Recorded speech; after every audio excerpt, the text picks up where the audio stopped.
Good afternoon, everyone.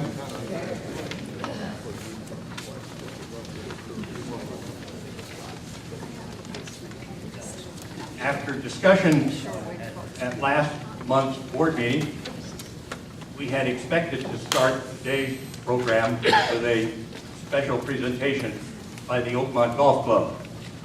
I had a discussion with Linda Frediani about activities that they have underway, and she said she would try and plan to have someone here with a full presentation. They've had some upset in their organization structure, and she let me know last night that the only person they felt this was able to be an effective spokesperson for them, Frank Giannini, a member of their board, is not able to be here today.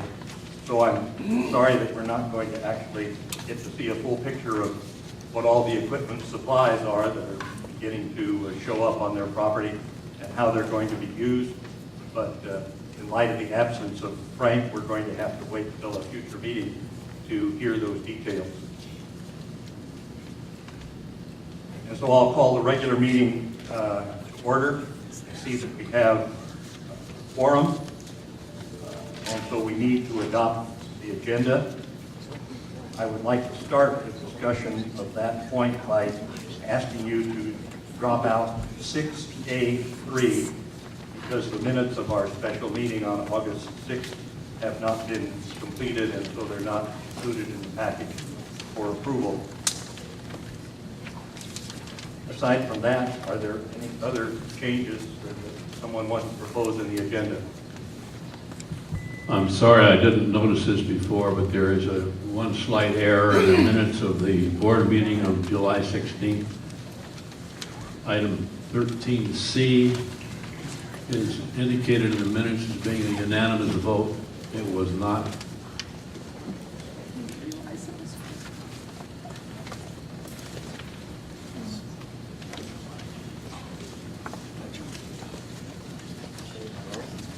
It certainly wasn't. We'll adopt the minutes with the correction.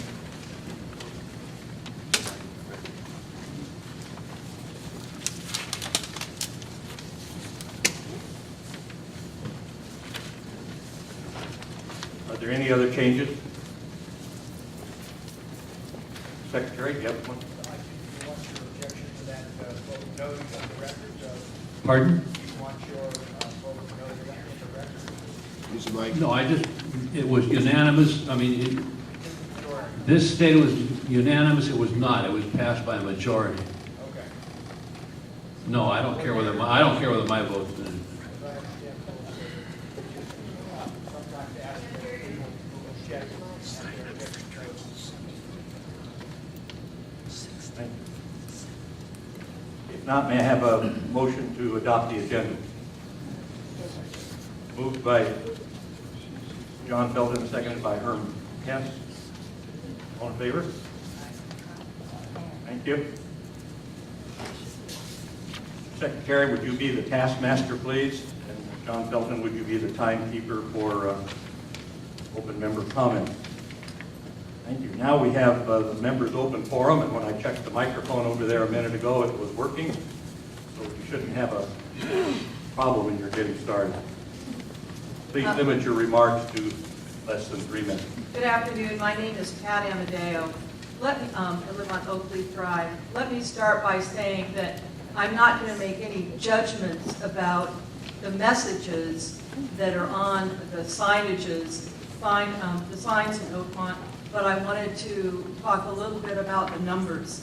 I did what I call an informal survey today. The East Pool, there are 6 signs at the gate, 27 total. At the Central Pool, 6 on the gate, 24 total. The West gate was refreshing. There were only 3, but there were over 22 signs. The front office, or I like to call it the scenic corridor into Oakmont, had 5 signs. 3 of those signs pointed to a drop box that was immediately on the left of the door, and 2 indicated the opening and closing times of the office. As I said, I'm not going to talk about, because I really don't know, the validity or the need each of the warnings or messages in the sign, but I would like the board to think about putting together an ad hoc committee that would review the signage, see if they can be aggregated, duplicates eliminated, and maybe put together in a little more aesthetically pleasing way. Thank you. Thank you. I'll interrupt the start of the next speaker by going back and reminding everybody that we are being videotaped for this meeting. It's being broadcast online, and so beware, you'll be covered by the cameras unless you want to move out of range. Sorry about that oversight. My name is William Biggs, Stone Creek Circle. My comment could be perceived as a precursor to the board's action relative to the new administrative structure planned for the central facility green. It is hoped that the concerns expressed will be given generous and serious consideration when the board members deliberate the issues at some time in the immediate future. The comments I have: 1, does the current design abrogate the previous effort to upgrade the central facility, especially the physical fitness facility so carefully thought through at the time of construction? 2, does the current design proposal possibly appear to be overly ambitious or overreaching? 3, is the current plan structure properly or adequately sited? 4, does the current design sensitively utilize the OVA green, put the structure meld more appropriately in with the Berger Auditorium entry upgrade? Last one, does the facility fall short of the reasonable expectations considering the concerns the membership might have? Thanks. Thank you, William.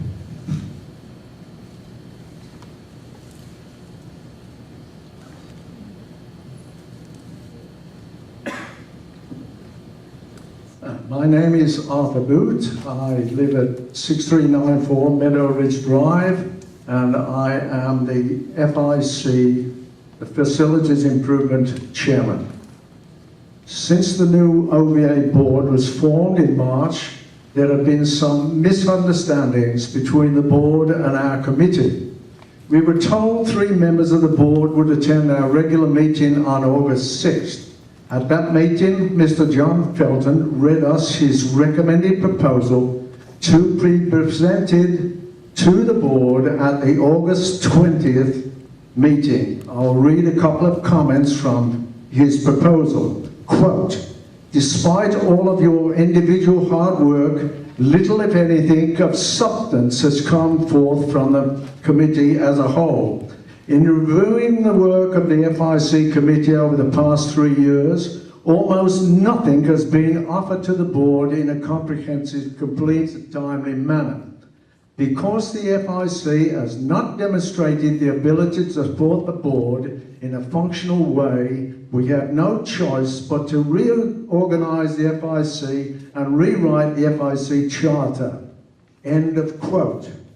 This is a rebuttal to Mr. Felton's remarks. I have all the necessary documentation in reference to what we have accomplished over the past 30 months, which I will now present to the board. Unfortunately, rules and procedures are now being ignored by this board with excuse of expedience.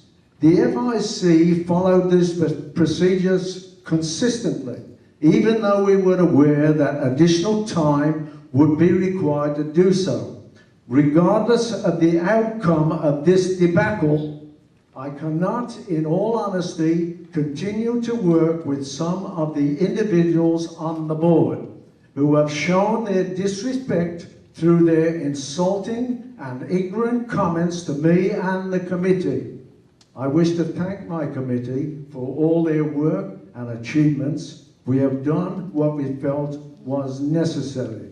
With that, I regretfully resign from the FIC.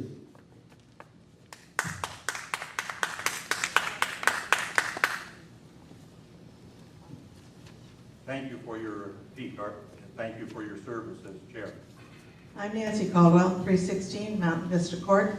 I'm not sure you and all residents, I am sure, beg your pardon, All residents only want what is best for Oakmont. I'm concerned that that appears not to be what's happening. It appears that decisions are being made without much or no input from anybody but the board of directors. The West Rec situation is on hold for the moment, so I won't address it for long. The reason it's on hold is because a resident brought up the seismic issue and concerns before making changes. It's the most used building in Oakmont and perhaps more important than a new OVA office. The new admin building is a case in point of decisions being made without input for residents or the FIC. Do we really have to have a new office? Somehow that decision to build became a, quote, emergency, instead of simply renegotiating the agreements with the Hunter Group and the OVA office landlord. Can we find a method to come to agreements that would let the residents feel they had a part in this large investment? Isn't it just an issue of timing? It also has impacted the West Rec issue. Are your minds made up and nothing can or will change? There's been a huge lack of transparency. When the CAC was being discussed, many groups were consulted and opinions collected. Because it was declared an emergency, the location was chosen by a committee who looked hard for a site, an architect chosen, and drawings done with very little or no input from the rest of us. The FIC was totally left out of the picture, even though the name alone would indicate it should or would be involved. Facilities Improvement Committee sounds like what it is envisioned, a facility improvement. Residents had no say in the building was to be designed, positioned on the grass area, or what was included inside. Maybe we do need a new admin office, but do we really need more meeting and conference room space? If creativity is used with the current space, is the design with so much hallway taking up space, an L shape, and the new meeting rooms the best design, since it also blocks light and view from the fitness center users? Collecting information initially from residents for such an important and potentially useful building would have been the best choice and gotten the residents into buy into the ideas. Instead, the drawings were put out as the fair home plea with no comment box for residents to say if they liked the concepts or not. When the box was added by the FIC, not the board of directors, many comments were made. I hope the board of directors will tell us the consensus from those comments. The FIC has worked many hours on various issues in Oakmont, and there's a list of what's been done in the past 3 years that the residents want a copy. The board of directors was given a copy since the FIC was attacked by John Felton in a scathing letter at the last FIC meeting, saying the FIC did not communicate and did little, as you heard from the chair when he read the letter. I'm a relatively new member of the committee, but feel that perhaps if the FIC had been involved, this riding roughshod over the residents might not have happened. What's been done is shameful, and no implied emergency explains it all. Thank you.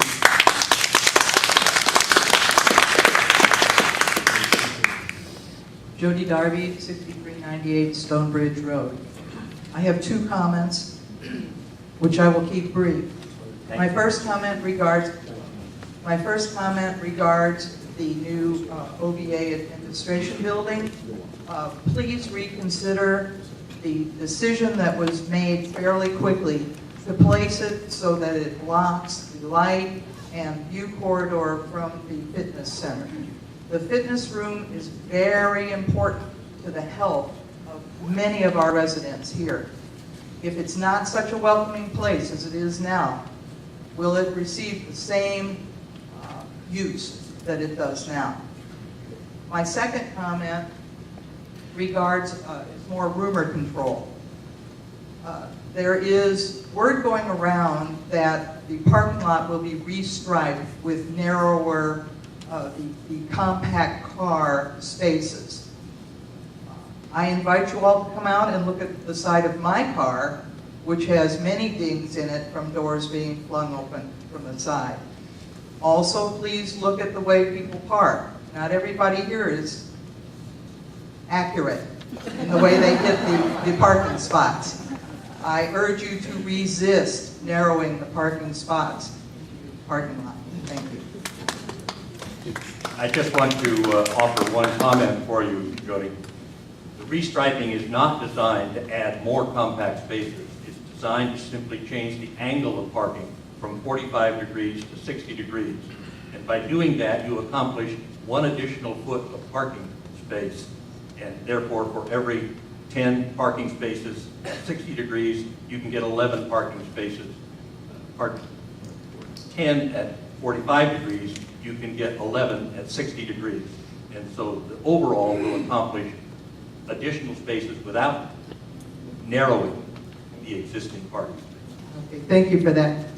Which, please excuse me, brings up another question, and that is, are we compensated by the Gardens for serving as their employee parking lot? We are not. Just a comment. An observation we're not unaware of. Thank you. I'm Susan Lee. I live at 513 Deerfield Place. And I'm here today to find out more about the East Recreational Facility. Right now, there are no changing rooms. I understand there are going to be some recreated again. And then there's a problem of the bathroom, which I found most interesting because one man said to me, he said, "Oh, don't worry." He said, "We're men, we can just go in the bushes." So, but we women cannot do that. So I'm wanting to find out when they're going to start working on it and when we can have the facility back in order. It's a wonderful pool, by the way. It's a lap pool, and we all enjoy it, but I would like to know more about the progress. Thank you. Thank you. There's an item later on the agenda today, and I hope we'll answer your question.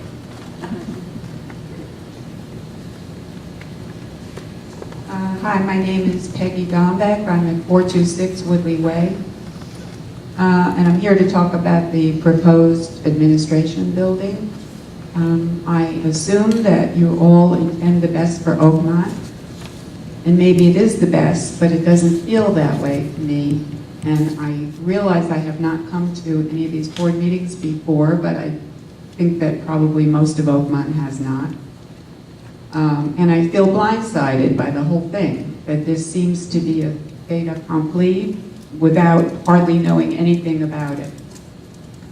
I think it's a huge big deal to build a new building right between the Burger Center and the Central Activity Center.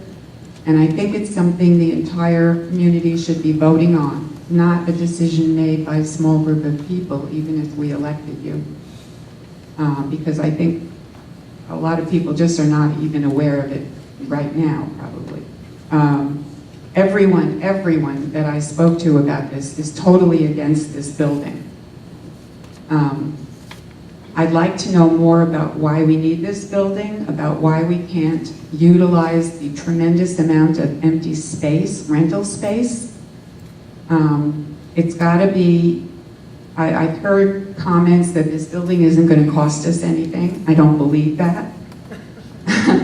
And I don't, even if the rental people want more money, it's got to be cheaper than building a new building. Also, if it is built, I just think that the location selected and the arrangement of the building is really bad. It will block the light and the view for people who are in the fitness center. It's going to look like a strip mall. It's just going to look like not a beautiful community, but a business commercial area. So what, if it has to be built, why can't it be turned around so that most of it is closer to the street and that it doesn't close off the fitness center? That would be one idea. Another idea would be if it would fit to put it in that green area along Oakmont Drive to the right of the Burger Center. But I would hope that it isn't built at all. So please listen to the people. I'd like to know more about the comments that you've received on this building and how many are for it, how many are against it. But even the way to comment, every time I went there in the beginning, it said comment box, but it had no paper. Excuse me, I'm sorry, but your time is up. Oh, and that's it. Thank you.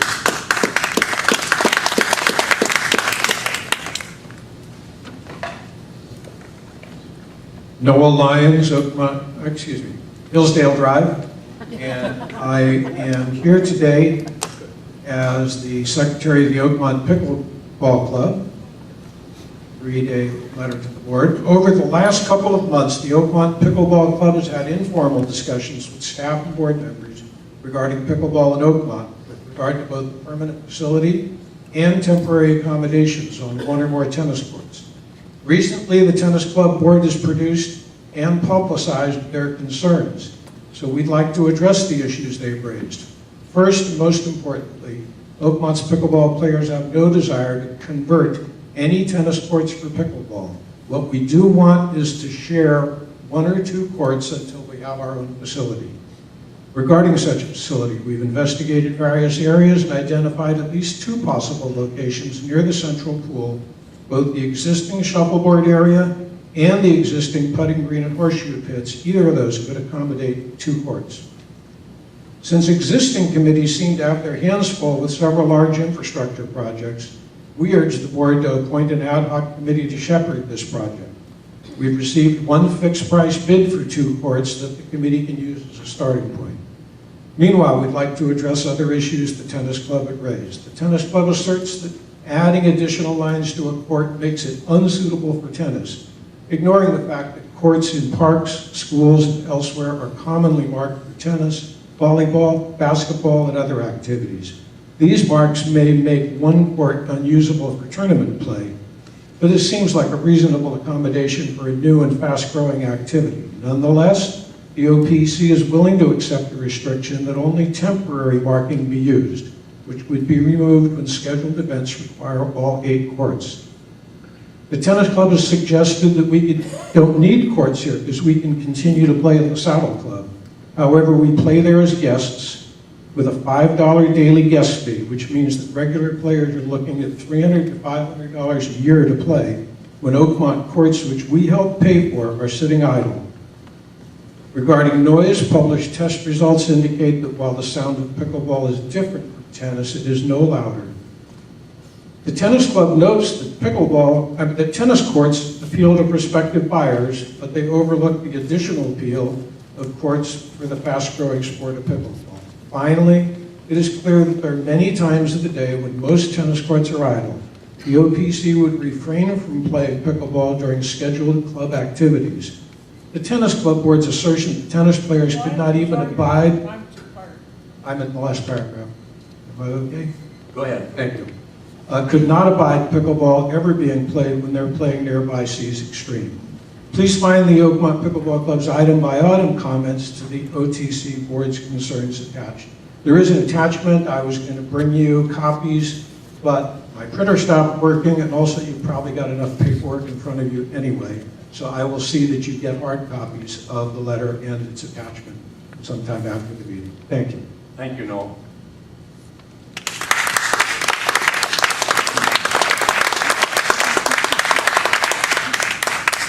My name is Richard Kalajian. I live at 328 Oakleaf Circle. And I'm a new member of the FIC. We moved to Oakmont last September and have been enjoying our new home on the East Coast. I decided to get involved as a volunteer, primarily because I admire our form of government here. Yes, we live in a county and city. However, we are unique because of our volunteerism, grassroots organizations, and very local control. We control our community through consensus, cooperation, and due diligence. Unlike the governments around us and to whom we all must answer, we have more of a fiduciary responsibility because the money we spend is our money, not money that belongs to faraway, faceless taxpayers. It is our money. We deliberate at the committee level, the grassroots level, and make recommendations to the board on the best use of our money. For my first few meetings of the FIC, I was impressed by the quality of people and questions asked, levels of fiduciary responsibility and discernment. Discernment grown and cultivated from years of experience of projects past and with an eye on potential situation and future projects. That's why I completely support our chairman, Mr. Art Booth, and regret his decision. And I support the committee completely as currently constituted. Ironically, I was reading the President's Corner in the Oakmont News, and he was lauding the volunteers for their good work on many projects, and yes, congratulations to them all. And next to the President's Corner was a column announcing volunteer opportunities.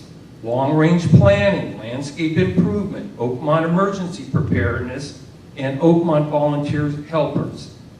If a motion of disillusionment does come forward, as it was stated by Mr. Felton in our last meeting, word will get around, as it does in a small community such as ours. People may become apprehensive about becoming a volunteer when, on the whim of a board, with no prior communication and unspecified charges, they can disband a committee with years of experience and knowledge.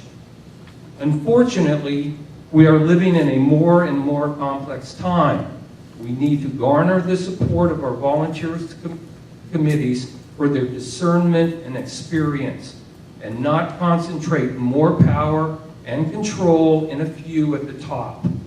Do we want a community with more voices at the grassroots, or a top-heavy bureaucracy dictating orders from above? Thank you. Thank you, Richard.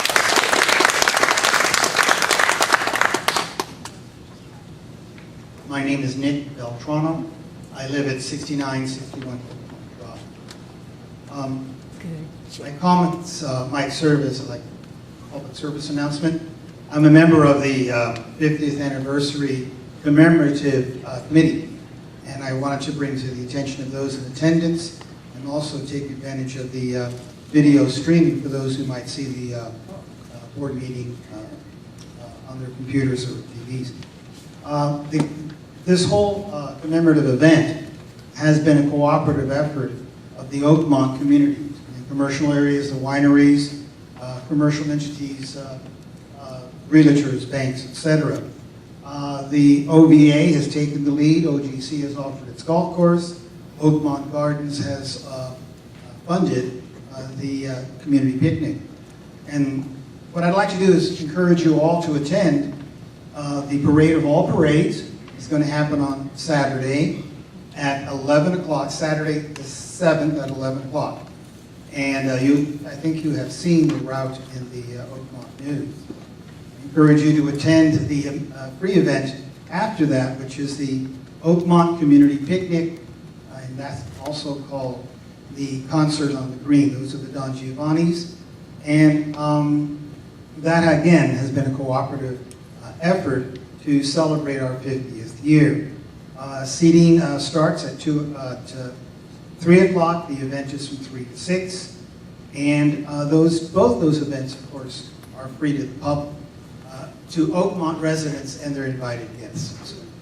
So those are my words. As I said, a public service announcement. I encourage everyone to attend those two events. Thank you. Thank you, Nick.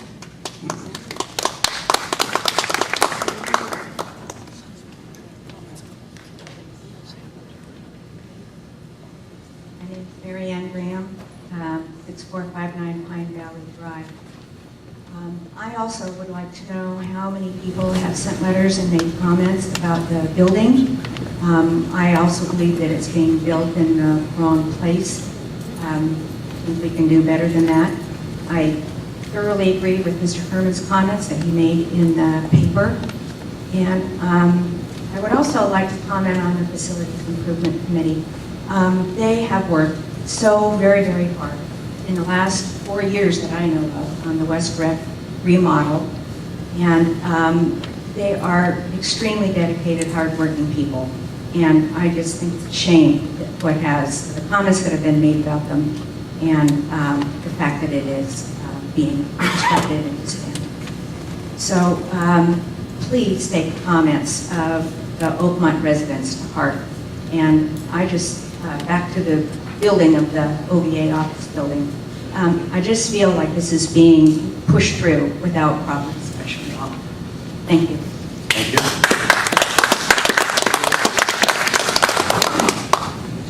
Jerry Galbraith, Oak Brook Court. I'm a member of the unproductive FIC committee, and as such, I was the member who went to the office, picked up the box, the comment box, and put it with the drawings, since no member of this board did so.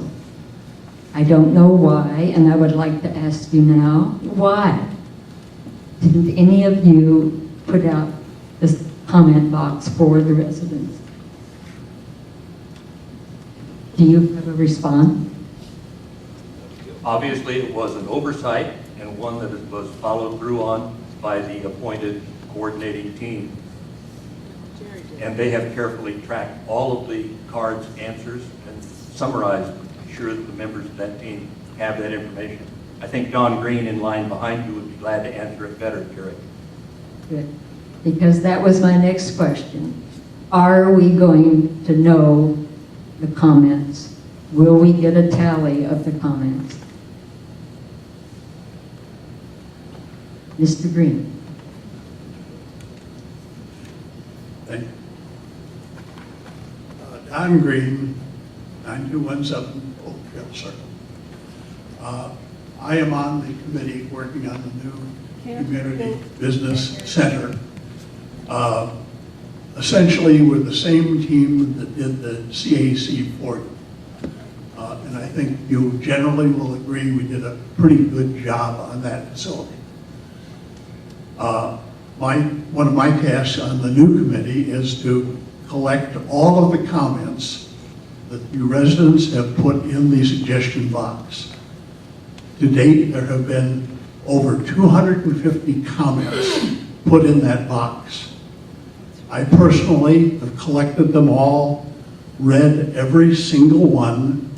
Some of them are 1 or 2 words, some of them that are very lengthy letters. I have reviewed them, I have summarized them for the committee so they know, in essence, all of the complaints, suggestions, and comments that the community has made to our committee. We have reviewed and analyzed many of the comments and suggestions that you've made, such as staying right where we are, continue paying $40,000 a year, buy the beauty salon, rent an existing vacant facility in Oakmont, build elsewhere on our property. All of these various alternatives have been carefully reviewed and analyzed. And we have come now to the decision or recommendation with the building that was initially proposed. The first... Graham, 6459 Pine Valley Drive. I also would like to know how many people have sent letters and made comments about the building. I also believe that it's being built in the wrong place. I think we can do better than that. I thoroughly agree with Mr. Herman's comments that he made in the paper. And I would also like to comment on the Facilities Improvement Committee. They have worked so very, very hard in the last 4 years that I know of on the West Rec remodel. And they are extremely dedicated, hardworking people. And I just think it's a shame that the comments that have been made about them and the fact that it is being constructed and expanded. So please take the comments of the Oakmont residents to heart. And I just, back to the building of the OVA office building, I just feel like this is being pushed through without proper discussion at all. Thank you. Thank you, Don. Wally Shelp, 252 Bellhaven Court. I'm here on behalf of the Oakmont Bocce Club. I want to read you a short one-pager from the Bocce Facilities Club Subcommittee. This is addressed to the Board of Directors. Last fall, the OVA manager met with the Bocce Club, and the club expressed the need for courts to be repaired and resurfaced. After seeing firsthand the condition of the courts, the manager agreed the need for restoration. She indicated the association would complete the work in the near future. After the first of the year and not hearing of any progress on the restoration, we attended the Facilities Improvement Committee meeting to inquire. The manager was in attendance and confirmed the work would be done in the next couple of months. Again, we heard of no progress, so we attended another FIC meeting where they instructed us to bring to the committee 3 proposals for restoration. After interviewing several contractors and visiting bocce sites which they have completed, we obtained the 3 required proposals and submitted them to the committee. Each was different in how they would address the improvement. The proposals were reviewed by the FIC, who then requested we prepare improvement specifications for the project and have the contractors resubmit bids based on our specifications. So we complied, and again, the committee asked us to go back to the contractors and obtain references and other information from projects they had completed. Now, the committee has informed us they are preparing a further list of additional requirements they would need to approve the project. We have met with the association manager and attended 5 FIC meetings. We have been working on this for a year, and there is still no approval of the project. We have put a lot of time and effort into the project, and we feel that after our initial meeting with the manager for the association should have stepped up and performed the bidding and reference process that we have done. We had hoped the project would have been completed in the spring of 2013, but at this point we are not clear when or even if it will ever be done. Attached to this letter, you will find copies of our specification, bids from the contractor's drawing for the work to be completed. In addition, we have indicated our preferences for the selection of the contractor and service material. It should be noted that all contractors assured us that permits would not be required for anything in the scope of this project.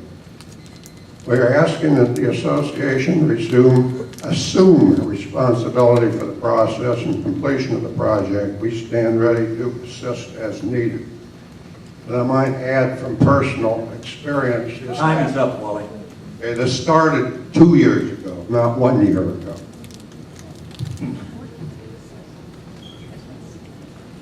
Thank you for bringing it to our attention. We'll be glad to look at your material. I'm Ron Holiday, and I live at 428 Kithian, and I'm here to represent the tennis club. And I'm not downing the bocce ball people that are here. Bocce is, or not bocce, but pickleball is an up-and-coming sport, and I have many friends that play pickleball in various states. One of the things that they have found out in these other pickleball courts is when you overlay a pickleball court on a tennis court, is that the tennis court players want to go someplace else. So they've effectively have terminated the tennis applications at the courts of these clubs that have pickleball overlays. I'm all for pickleball. Have them on separate courts. You were approved as a group to finance pickleball. Why take over courts that will detriment and contain tennis players from actively participating in a sport? How big is the pickleball club? 10, 15, 20 players at this point in time? Who's going to change the height of the net from 36 inches at the center to 32 inches at the center? Who's going to pick up the markings?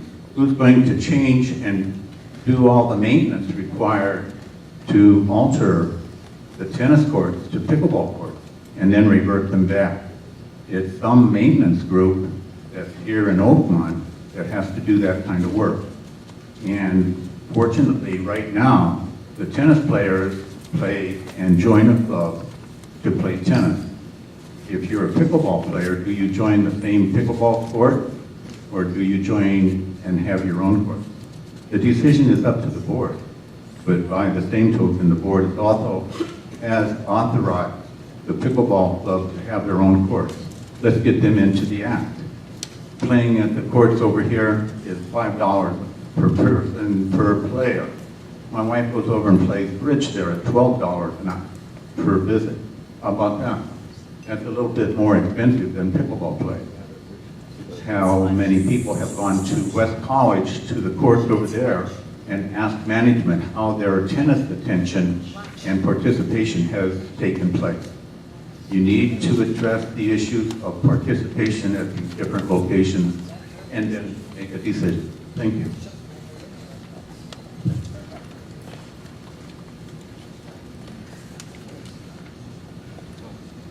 Hi, my name is Tom Connolly. I live at 6441 Mesa Oak Circle. After hearing about the bridge, I'm in charge of the Saturday morning bridge that meets in the card room every Saturday at 9:30. So, and you can all play if you play bridge for $1. And you may win some money too. You get a $3 table prize, and we have a slam prize for grand and small slams. So you come away a real winner. The reason I came up here is I read in our last Oakmont newspaper policy for committee appointments. And my question is to the board, do we already have a policy like this, or is this brand new? Or is this sort of a modification of a policy regarding the relationship between the OVA board and various committees? I don't know. This was published in the Oakmont News because it's a proposed revision to existing policies and procedures. So there is a policy in force already? Yes. Okay. Normally, when you change a policy, you put the original policy and you line out the parts that you're going to delete, and then you add the ones that you're going to put in there so people reading it will know it's a revision rather than brand new. I have a question about number 4. Appointees do not need to be members of the OVA, but non-members appointed to committees must be residents of Oakmont. Who would be a non-member? Any renter. A renter? Okay. They're a resident, but they're not a member. Well, would a resident be a member? If they're a renter, they would not be a member. If they were owner, they would be a member. Okay. If you were a corporate officer and you had your annual board meeting, who would vote? Stockholders?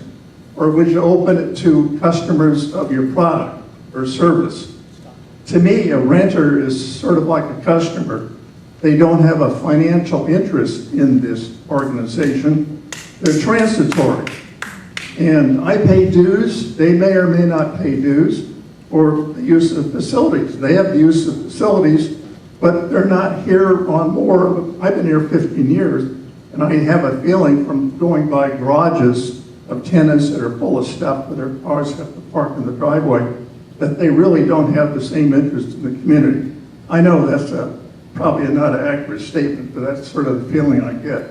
I would sort of like to modify this point forward, where you've got to be an owner, pay dues in order to become a member of a committee. Especially, I'm on the FIC too. We've had problems. Okay, anyway. The next thing is, I think our policy... Tom, your time is up. Is it up entirely? Time is up. Okay, we need 3 bids on all projects. Thank you. The reason that document is published in the Oakmont News is to do just what you have done, to permit you to submit to us in writing your suggestion for changes. It is not adopted by the board at this point. It is only published so that the members can have their opportunity to provide input. But I think you're making some very wrong conclusions about people who are renters. We have many renters who are authorized by their owners to use facilities. And for that they pay dues. And many of them are very productive members of our association's volunteer corps. And I don't want to have anyone leave this room simply demeaning the fact that someone is a renter. We've had renters live here for 25 years and make continuous contributions, not only in paying the dues authorized by the owner, but making important contributions to the volunteer work of this community. Pardon me, Patricia.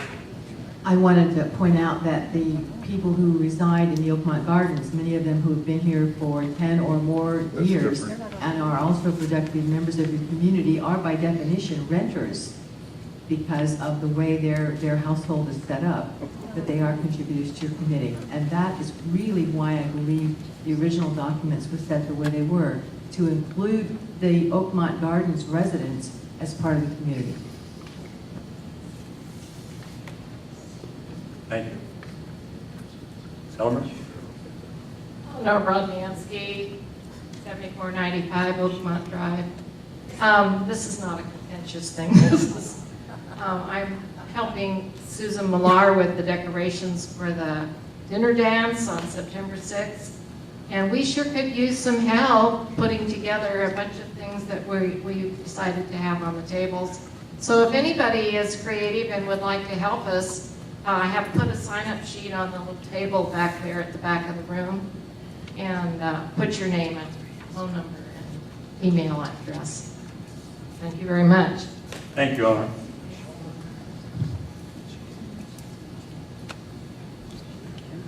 Any more? Bob? I'm Bob Adams, 6408 Meadow Creek Lane, and also a member of the FIC committee. And I just want to comment on what happened at our last FIC meeting. John Felton came in and told us his plan to redo the FIC committee. I was shocked. And when he further asked him to give us some ideas, why, he didn't have time to discuss it, he said. He had the workshop to go to. So I asked him why, just quickly, in a nutshell, why dispose of the committee? And he said, because of leadership problems. I've been on the committee a little over 2 years, and I haven't ever sensed any leadership problems except some infighting between a member of the board and Art. And that was 2 points of view. The work was getting done, at least from my viewpoint on the FIC committee, but we did have stumbling blocks because of this individual. But it worked out. Considering what Art did this afternoon, I would ask the board, if this thing comes to a motion to dissolve the FIC, that we get some explanation within the discussion of what our faults are. We don't know if we'll be repopulated, if any of us will go back on the board, or what's going to happen. But what are the faults of the way we've been operating? There's been no explanation. The other thing I wanted to comment on is the new proposed office building. I was not at all pleased with the layout, the way it's laid out right now on the display, right up against the swimming pool cabana, with the entrance within 10 feet of the swimming pool entrance. Think about that a minute. We've got people running in and out of the gate with their bags. We've got people running in and out the front door with their paperwork. And it's just a bad place to put the entry to that wing of the building. And of course, I'm against the way it's laid up against the rec center also. Thank you, Bob.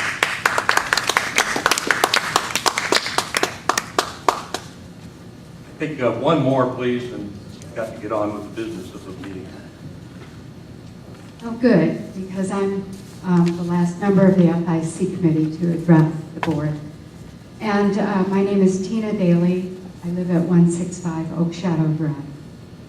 And I just want to say a few comments for the board on how this incident was handled between the presentation that Mr. Felton made at our meeting. I don't think it was handled correctly. It was not professional. It left us all with a very bad taste in our mouth. And the only other thing I want to say is just build a little bit on what Mr. Kalajian said. And basically what you have done is you've poked volunteerism in the eye. You've given us all a very sharp poke for coming forward and volunteering in the community. We all have done this to hopefully contribute and help out in the community. And we've come through with a very bad taste in our mouth and a sharp poke in the eye. Thank you.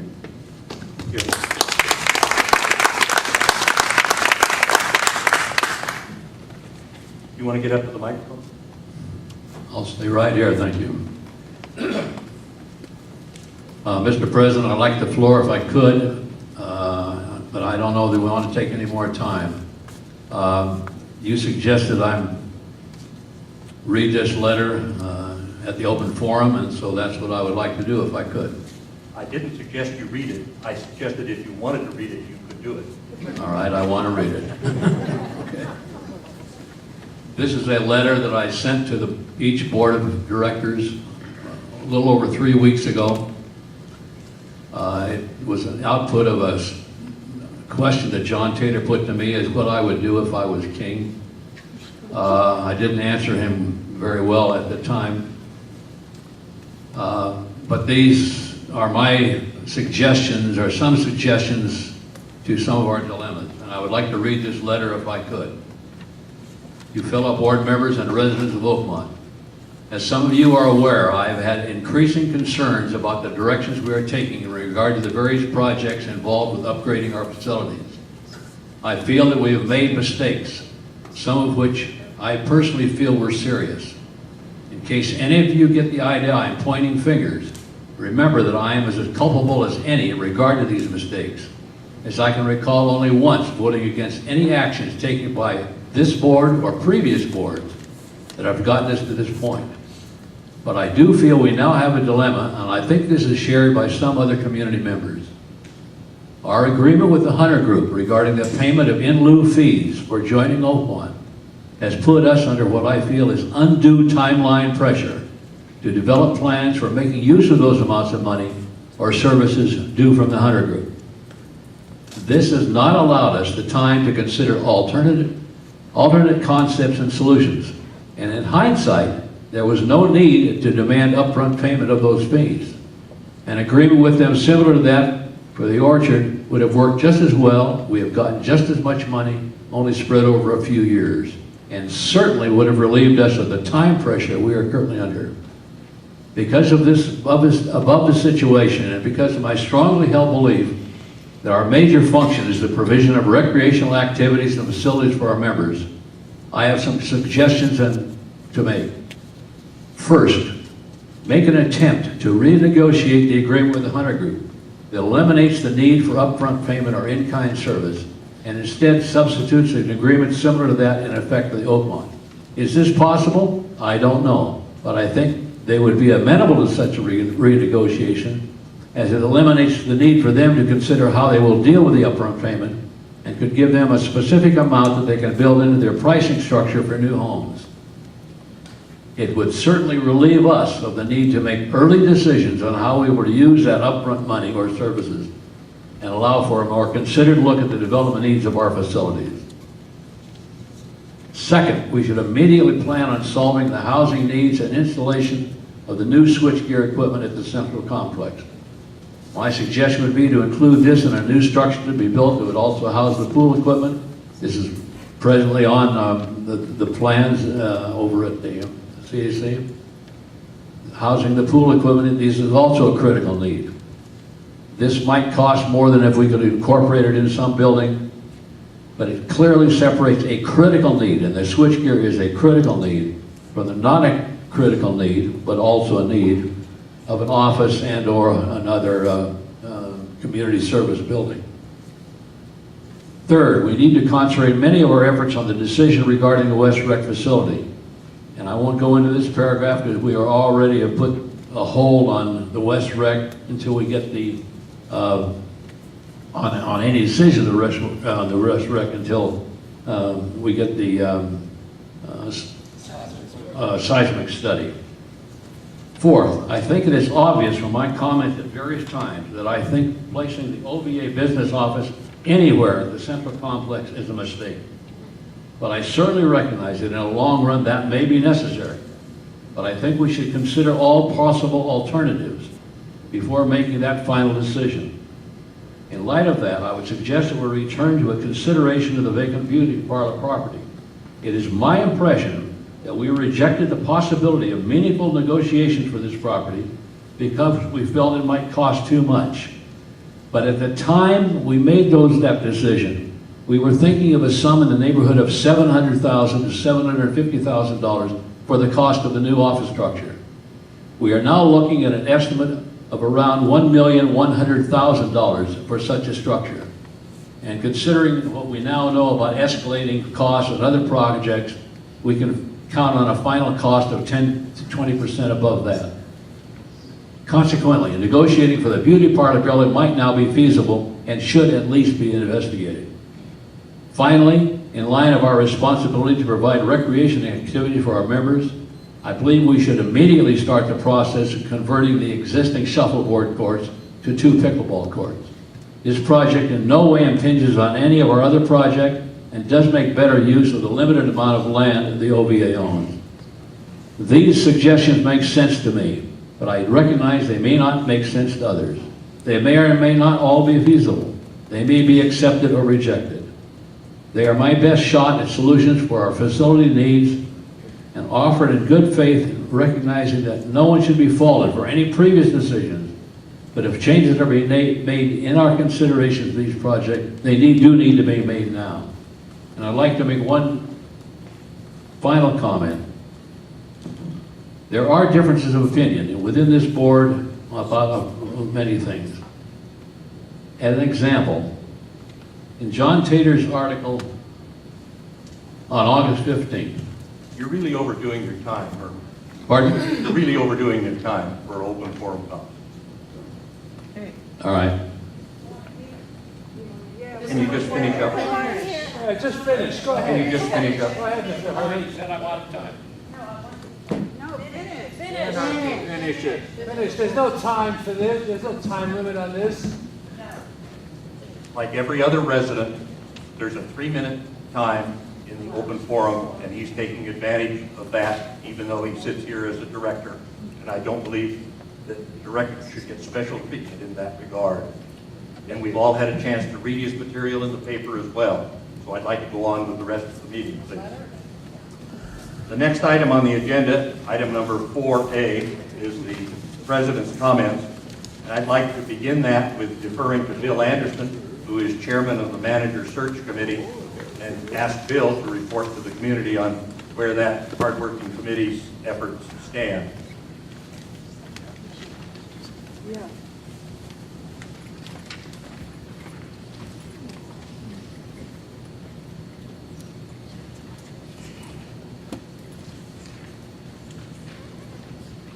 Thank you, John.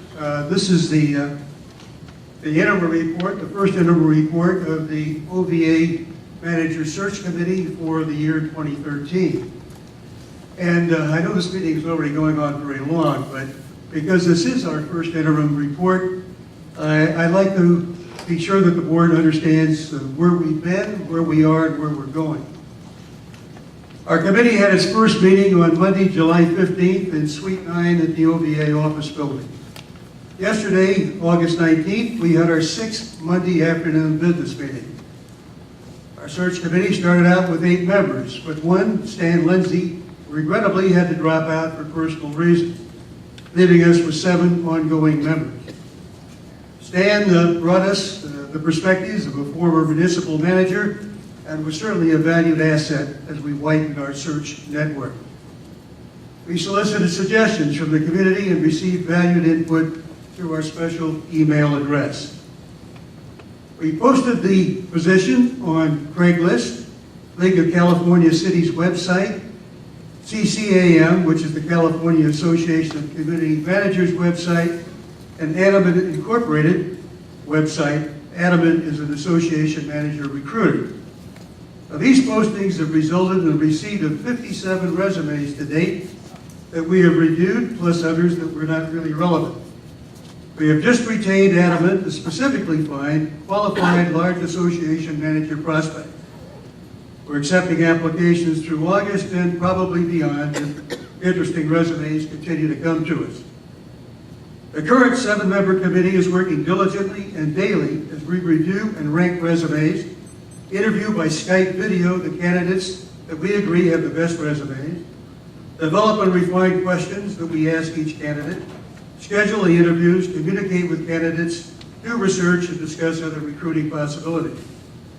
As of today, we have conducted 8 one-hour Skype video interviews of those candidates whose resumes passed our initial qualification test.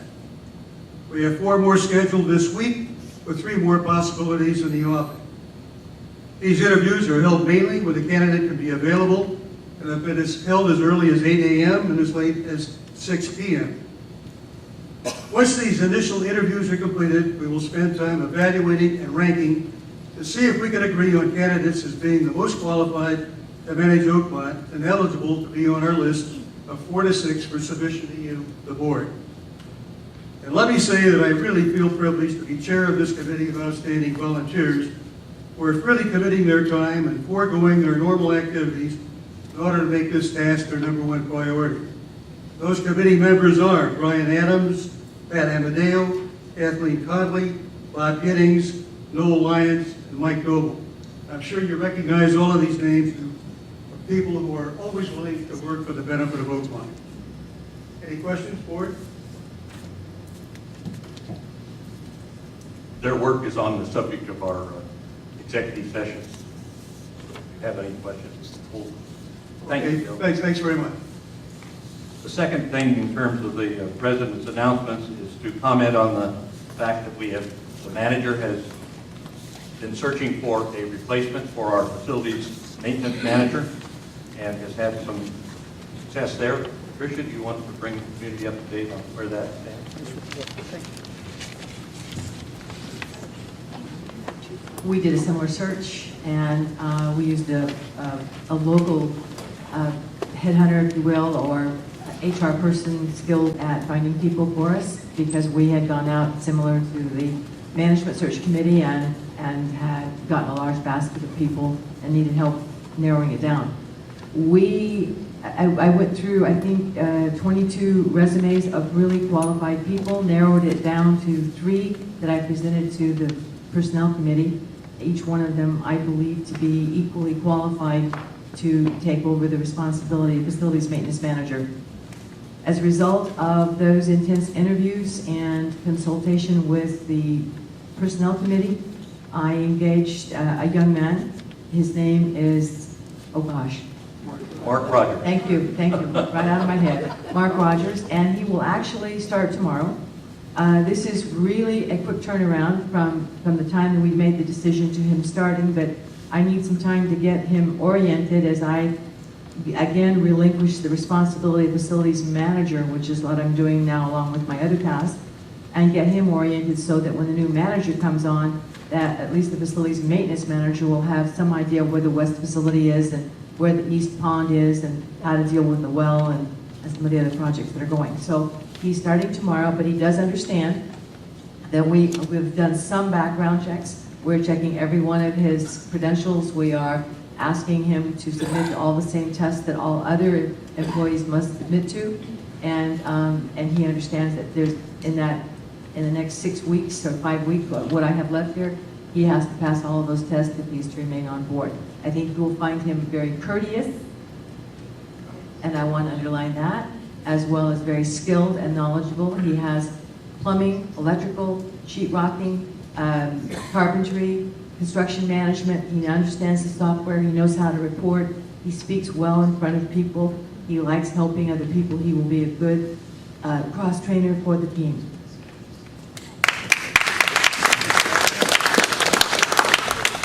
The Personnel Committee was very pleased to be invited by the manager to join her in this second round of interviews, and we were pleased to have a chance to have a discussion with these potential hires. There is one aspect of Mr. Rogers' background which involves extensive construction management activity that was particularly appealing to those of us on the Personnel Committee who joined with Patricia in these interviews. He is holding a contractor's license in the state of Washington was appealing from the point of view that there may be some reciprocal arrangements available in moving that contractor's license or adding California as a contractor. And with that kind of credential on for a member of the staff, it means that he could qualify to be a project manager for the kinds of projects that could fit in with the regular maintenance manager's responsibilities. So we'll put that in our offer to him, and we hope it works out the way we felt it would in the interview process.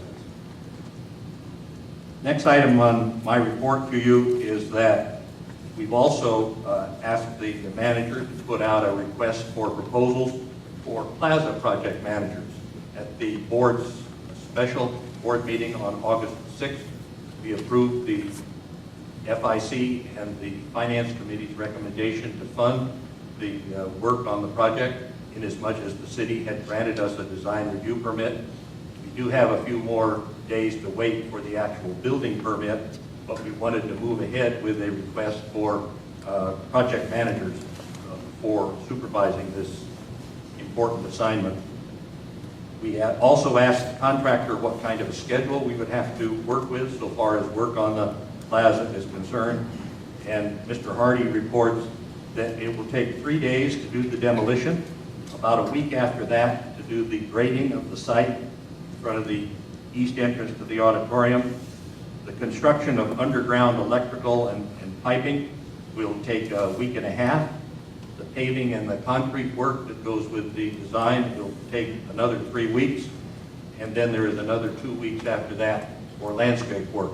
So you can see we're looking at about a 9-week span of time, hopefully starting on the 10th of September to do the work out on the east front of the Berger Auditorium.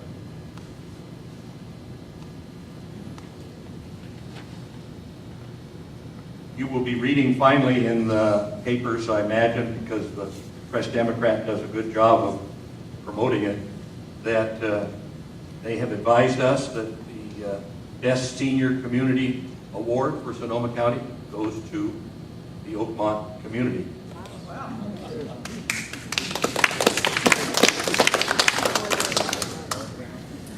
And we'll have to draw straws as which director goes to the award ceremonies.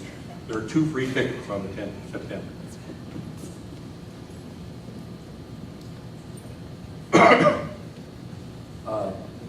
We now have the Secretary's summary of his executive and the special meetings. Can you carry?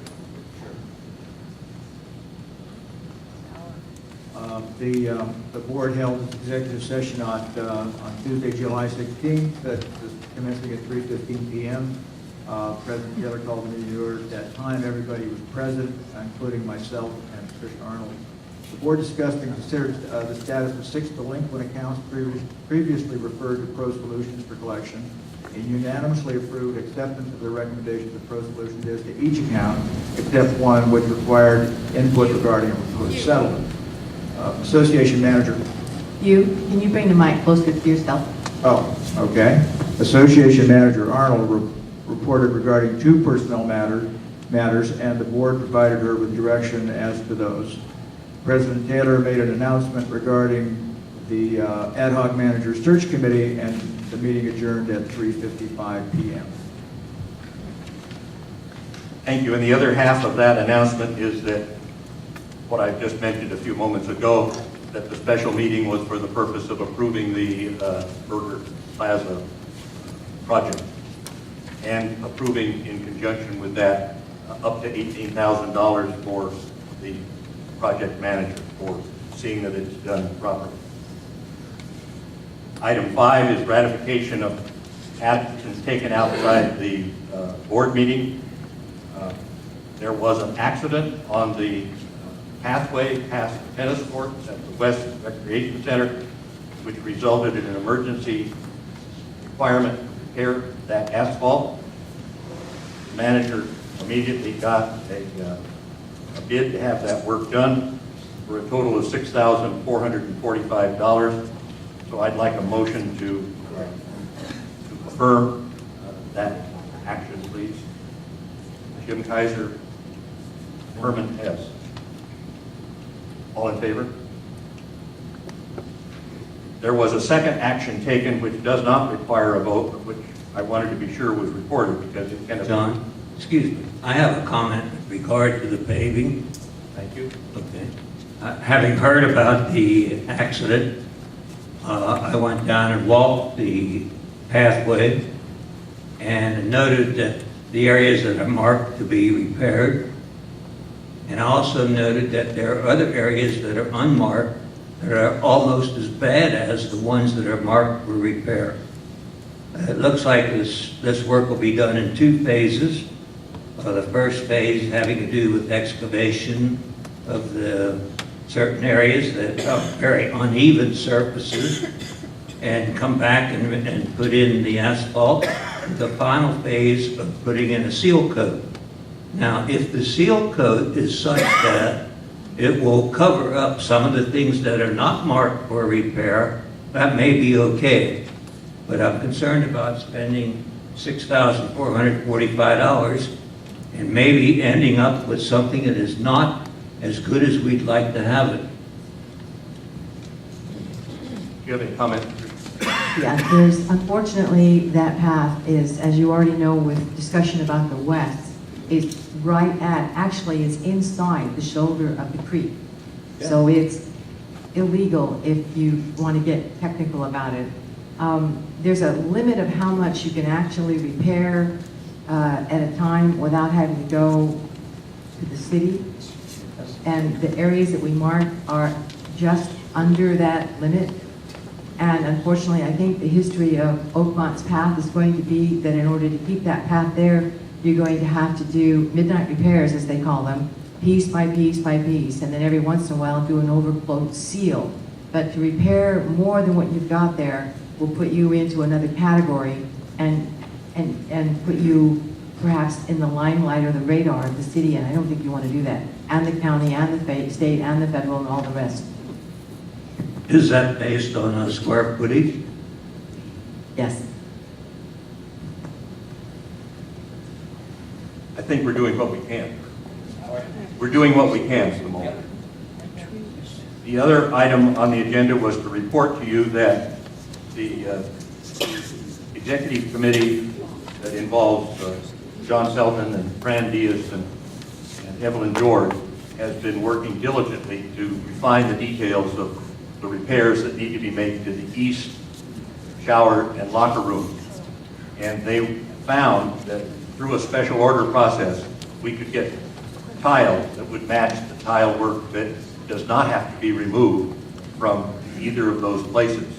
But the requirement was, because it's a special order, to get it in prior to this meeting so it can tie in with the repair work that actually has to be done without waiting for the tile, causing additional delay in getting those repairs done. And so for $4,014.56, we'll get all the tile that we need, and that was approved by the manager at the committee's request. Next, we have the consent calendar. Do I have a motion to approve the consent calendar? Moved by Evelyn, seconded by Fran, as amended. I'd like to make one comment. We have on this consent calendar resignation of Yeppe Ewell from the Long Range Planning Committee. I think this should be done with our sincere thanks to him for several years of diligent work on that committee. Thank you, Herm. I had some similar comments about we often pass items on the consent calendar without the appropriate recognition of what is taking place there. And through my oversight, we did it last month when we didn't recognize the tremendous effort that Pat Amadeo has made as chair of the Oakmont Community Development Committee. But the nice thing about that departure is she didn't do it without finding a pair of co-chairs that I'm sure will carry on in a similar fashion. So thank you, Pat, and thank you to the new chairs of that committee. But that likewise goes for Yeppe Ewell on this particular program. He did a very good job in invigorating that committee and expanding the scope of his activity. and did a good job in bringing onto that committee Tony Lakowitz, who's going to take over the chair's role and is part of the consent calendar today. And so we want to recognize Tony for taking on a big responsibility there. So thank you.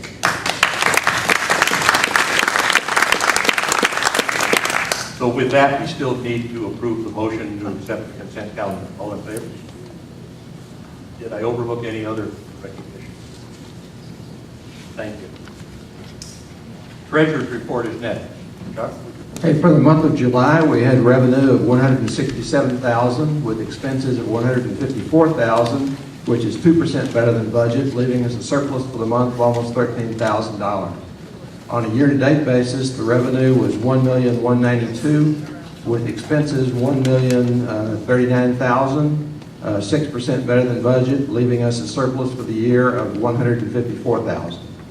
The transfers to the various funds were all equal to or better than budget, with the Orchard developer contributing $385,000 with the sale of 26 new homes so far this year. Cash and investments, operating funds $692,000, asset replacement $1,445,000, capital improvement $1,186,000, catastrophe $97,000 for a total cash of $3,419,000. Any questions from the board? Can I have a motion to accept the report? Question, Herb? Oh, yes.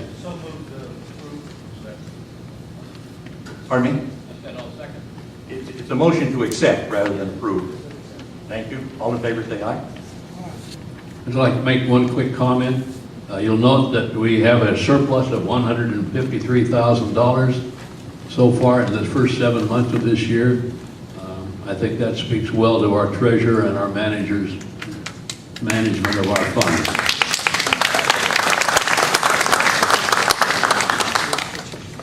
Next item on the agenda is the manager's report. Mr. Pritchard. Any comments on the report? Any questions? Your microphone, please. I think you have the wrong date on it. Yes, I did. If that's my only error on there, I'm grateful.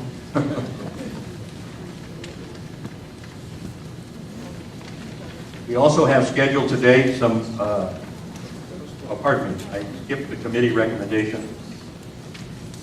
We have recommendation from the Finance Committee regarding fitness center window shades. That's item 9A in your packet of materials.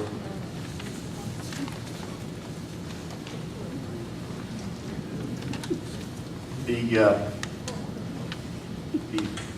fitness center approached the Facilities Improvement Committee saying that members using the exercise machines facing east windows are bothered by the morning sun. And the Facility Improvement Committee recommended the purchase of MECO window shades, which are comparable to those used in the card room and in room B. And that expense of $2,200 was recommended by the Finance Committee. I find it interesting that in light of comments that the view is very important at the fitness center, that we now want to put shades on the windows.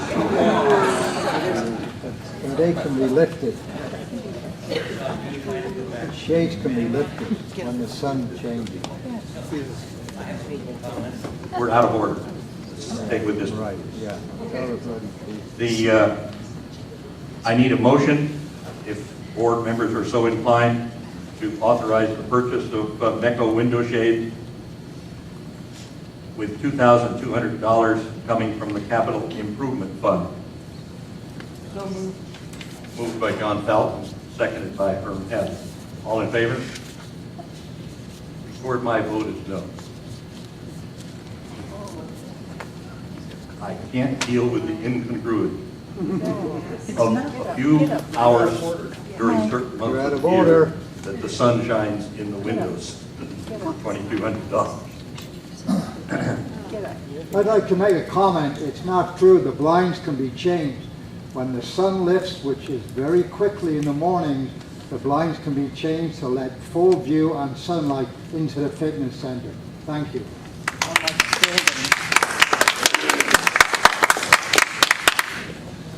Item 9D on the calendar is the recommendation of the Facility Improvement Committee regarding the engineering and architectural construction services. And I would like to recommend to the board that that item be tabled for study at a workshop, because I have about 3 binders worth of material here that they have referred to us that I think before making this kind of long-term decision, we ought to have a chance to study. So I'm going to assemble that material so that each board member can have a chance to look through it prior to a work session in order to consider the content. Mr. Chairman, just one question.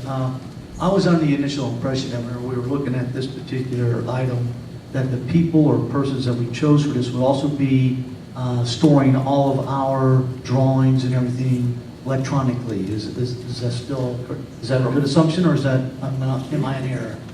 I sat in on 2 of the interviews that the FIC had with the people, and they were questioned about their ability to store that material electronically, and the answers were positive. Okay. Was that your question too? So, any objection to tabling this for study? Thank you. Would it be, would this stuff be available by our next workshop session, or do you think that it's too early? Or? The material is available for each of us to look at, whether we have a chance to all look at it with the kind of work that we face doing manager selection interviews and so forth. I don't know whether the next workshop is the right schedule or not. I think. We now have item 10 on the agenda, which is additional report. We followed the practice of having our committees, standing committees, make in-person types of reports so that we can have the personalities as well as the details for the entire community to hear on a periodic basis. And the first one on the schedule is Jack Abercrombie to tell us about the work of the OVA OGC Ad Hoc Committee.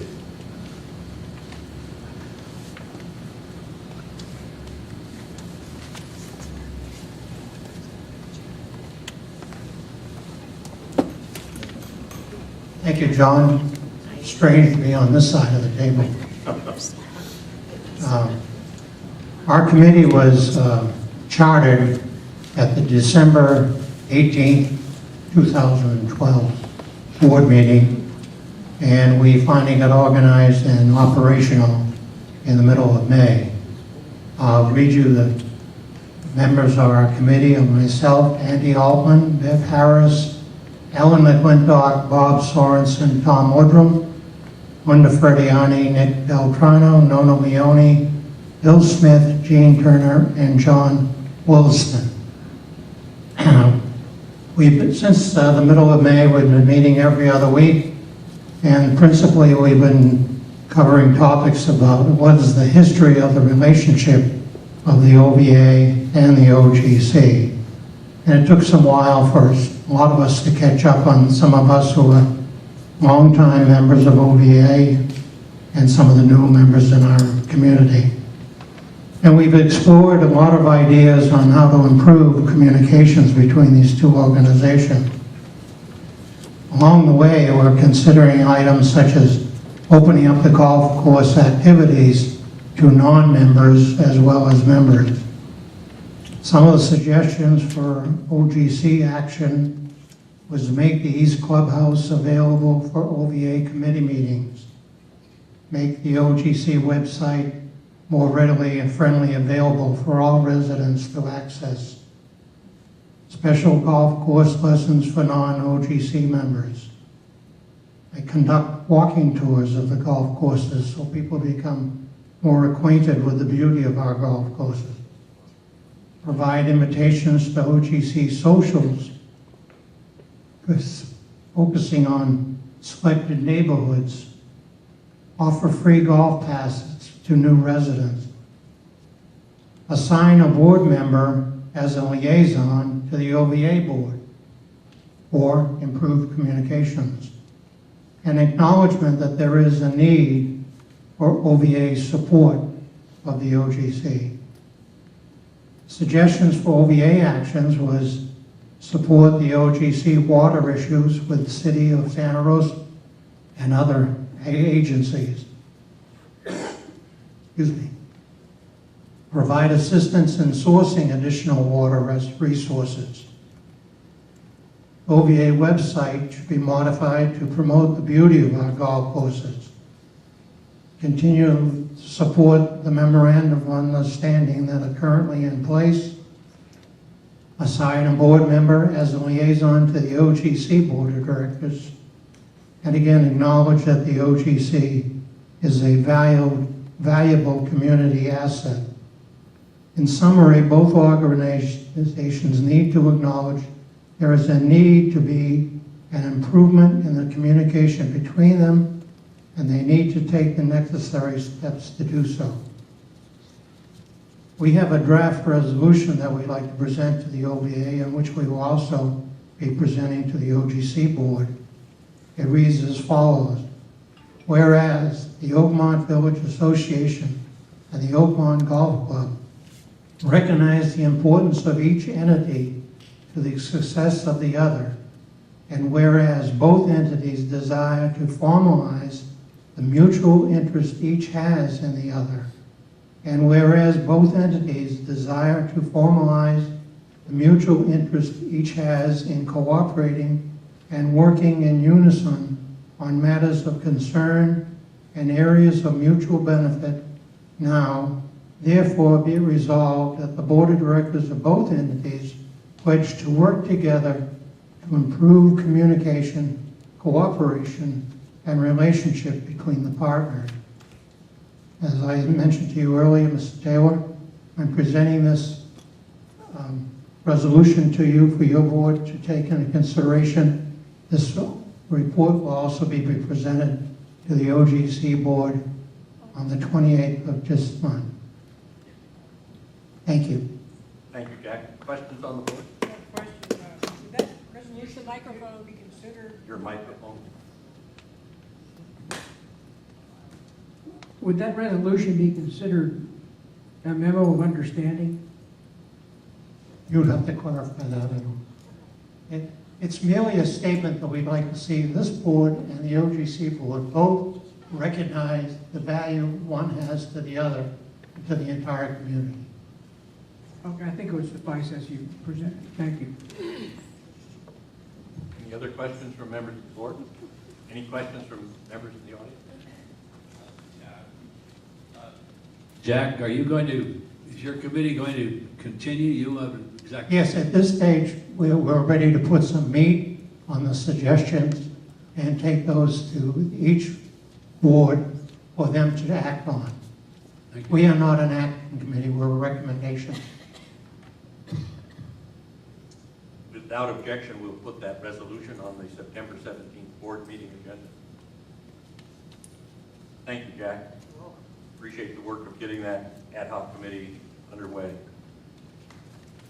The second report in person this time is the Long Range Planning Committee and their new chair, Tony Lacker.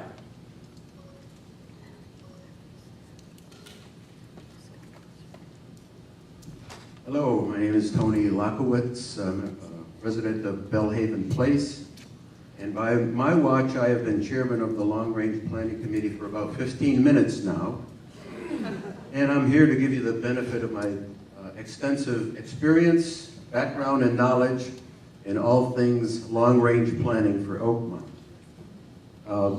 The Long Range Planning Committee is composed of 9 members, some of whom are here today. I'd like to introduce Wendy Lalonde. Wendy, raise your hand. Larry Maniscalco. And John, I'm very happy that you recognized our past chairman, Yeppe Ewell, who was a member of the committee for about 2.5 years, and about 2 years of which he was our chairman. He did a very good job. We're sorry to see him go. The committee's primary purposes are, number one, to advise the OVA Board of Directors, and number 2, to research and prepare recommendations that will assist the OVA manager and the OVA Board of Directors in meetings the association's facility and staffing needs. The committee focuses on a rolling 10-year period with emphasis on the first 5 years.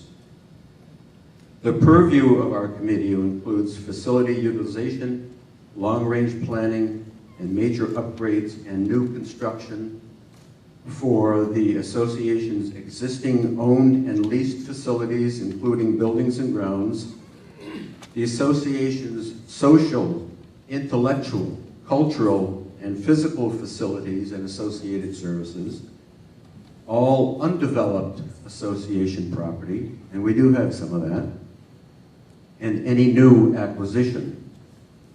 Before I outline the things that we are currently doing, let me briefly summarize some of the work that our committee has been involved in the past. And I have to thank Carol Cotton for putting together an extensive list of projects they worked on before I was a member of the committee. It includes helping to form the Oakmont Community Foundation. We were a team member in the creation of the Central Activity Complex remodel, and a list again which is too long to go through, but I would note that on the list, one of our accomplishments was to get padded chairs added to the Burger Center. So, ladies and gentlemen, if you're comfortable and you like the chair you're sitting in, you can thank the Long Range Planning Committee for that, in part. Some of these topics that we studied in the past have become reality. Some are success stories and some are not. But here is what we are working on right now. We are working on a survey of all of our recreational facilities, which would include an inventory of existing recreation facilities that we now have here in Oakmont, an examination of the adequacy of these facilities, usage statistics where readily available, and recommendations for improvement.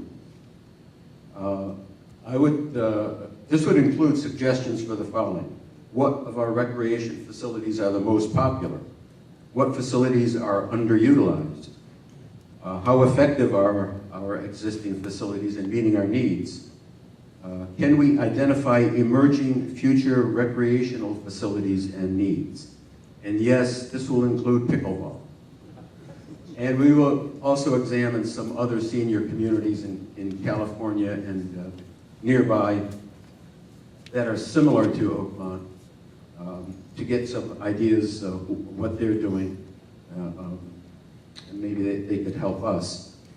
We've also finished the solar energy study for all of Oakmont buildings. This has just been completed and was transferred to the Board of Directors a couple of weeks ago. We can talk about that at a future date. We are working with other committees to upgrade the Oakmont website, and Wendy over here is working on a demographic profile of our citizens. But our #1 priority this year is to prepare a long-range plan for Oakmont. This would be a written policy document that will guide decision-making by Oakmont boards, committees, and residents in a coordinated manner. It would include chapters on services and facilities, circulation and transportation, safety, land use, open space and recreation, and finances. Now, we've just started this recently, and we'd also had a discussion where we would provide a vision statement for Oakmont that sets a goal for the kind of community that we want to be. I think if we have 100 people in a room, we'll probably get 100 different ideas of what the future Oakmont should look like and what it should be and what it should represent. But nevertheless, we will try to prepare that, and also a chapter entitled Challenges for the Future. And if you don't think that's going to be an issue to talk about and work on, we're going to need help, and we're going to try to get as much input from the community through a series of workshops and focus groups. We'll look for other committees to help us, and in the future, watch the Oakmont News, but you can see how you can participate in what's coming up. Why do we need a long-range plan? Oakmont is becoming more and more complex place to live and to run. Consider the increasing pace of technological change and its influence on lifestyles and needs of Oakmont residents. In addition, the changing demographics of our residents as the baby boomers move in may change our emphasis on things, as will the increasing longevity of our population. Oakmont is not changing, it's not static, it is changing. We are all changing. The future of Oakmont will be different from what we experienced in the past.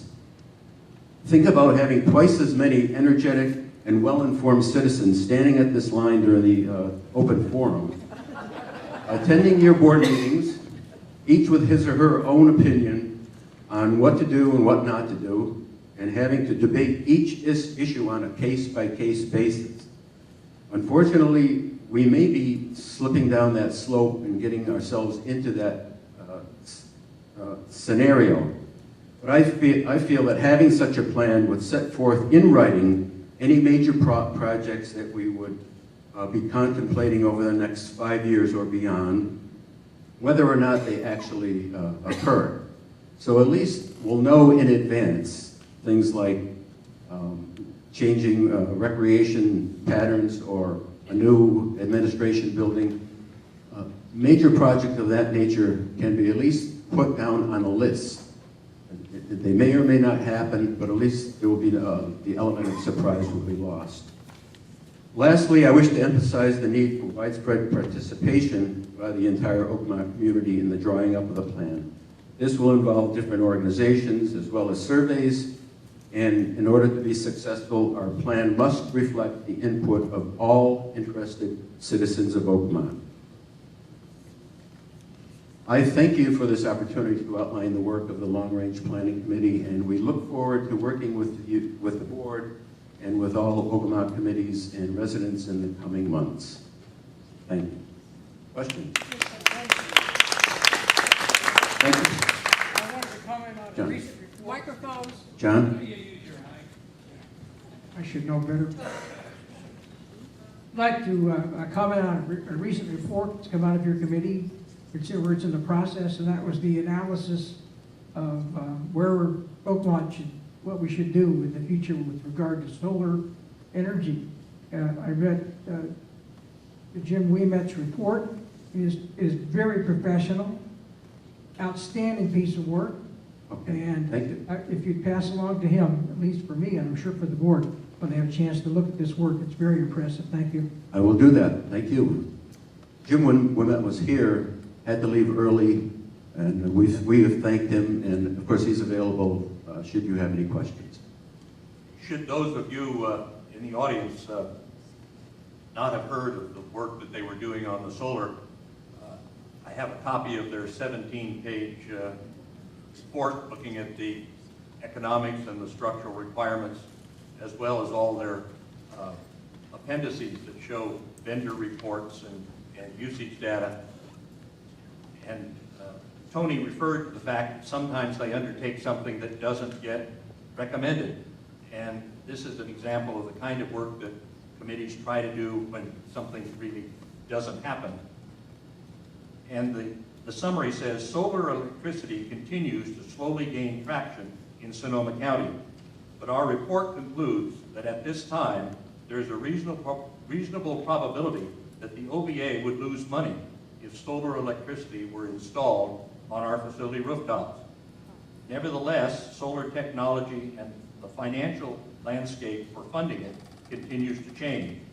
For this reason, we recommend that where possible, new OVA facilities have the roof structural support to accommodate solar panels to maintain the option of adding panels later when risks and costs decrease. I think that's a very helpful guideline, and it continues to mirror the same kind of study work that was done in 2006 that led to making sure that the Central Activity Center roof structure was built in a way that it could accommodate solar panels when, again, the industry changes. Thank you for that observation as well. Any other questions? We'll have you back in a few months, so don't be too long. You know where to find me. We now have new business items, and they're listed under item 12, because when I started putting the agenda together, I forgot there was a number 11. And the first item is facility open hours and a proposed increase. And I'd like to open that without a motion initially to provide background for the audience, as well as for a reminder for fellow directors. At our workshop on the 6th of this month, we had an extensive discussion of facility open hours and a lot of input from residents, as well as specific input from the fitness center. And as a result of that, I drew up this proposal that is in your packets for today. And it says, present opening and closing hours for pools, meeting rooms, and the fitness center are carefully integrated with our facility maintenance staff size and work schedule. The present schedule reflects 2 shifts that have a short overlap between 2 and 2:30 p.m. The fitness center board and individual fitness center members have made a strong case for early opening hours, perhaps as early as 4 or 5 a.m., and consideration of a later 10 p.m. closing. Occasional card and game activities like to go beyond closing time at 9 p.m. Individual pool users regularly support earlier opening times, particularly in the summer months. These requests reflect the direction of our community is going with the boomer generation influx and changing societal work and play schedules. Our present staff schedule permits carefully cleaning and sanitizing the fitness center after it closes between 9 and 11 p.m. so it's ready for opening the next day. This schedule then lets staff devote full attention to pool cleaning and chemical balancing when the next day shift open at 5:30 a.m. To keep Oakmont at the forefront of active retirement communities, we need to plan for extended and more flexible facility use regulations and commensurate maintenance staff coverage. As a first step, I recommend changing the fitness center opening hour to 5 a.m. The actual unlocking of the CAC is done electronically, and the earlier opening would have no immediate operating cost impact. It would, however, until staff schedules can be adjusted, mean the facility is open 30 minutes before the start time of our day shift. As a second step, I believe it makes sense to prepare for other early openings and later closings by providing needed staffing and adjusting the present shift schedules to assure we can adequately service residents' needs. To that, I recommend including in the 2014 budget preparation work the addition of 1 maintenance technician, position 1. Our manager says this would make it possible to run 2.5 shifts. In conclusion, I would entertain a motion to change the fitness center open hours effective September 3rd to 5 a.m. But not to change the evening hours yet, right? That's correct. But so if I can have a motion, then we can get a, we have a motion and a seconder. So we have a motion to begin this process of expanding hours with the fitness center at 5 a.m. on September the 3rd. Discussion among members of the board? Yes, if I may. Please. I Ladies wish to first. make a correction. At the workshop, I came up with some dollar figures, and I must admit that I did not know that our doors open automatically and would not have required extra personnel for a time and a half. So I apologize for having incorrect information, and I now support the new program at hand.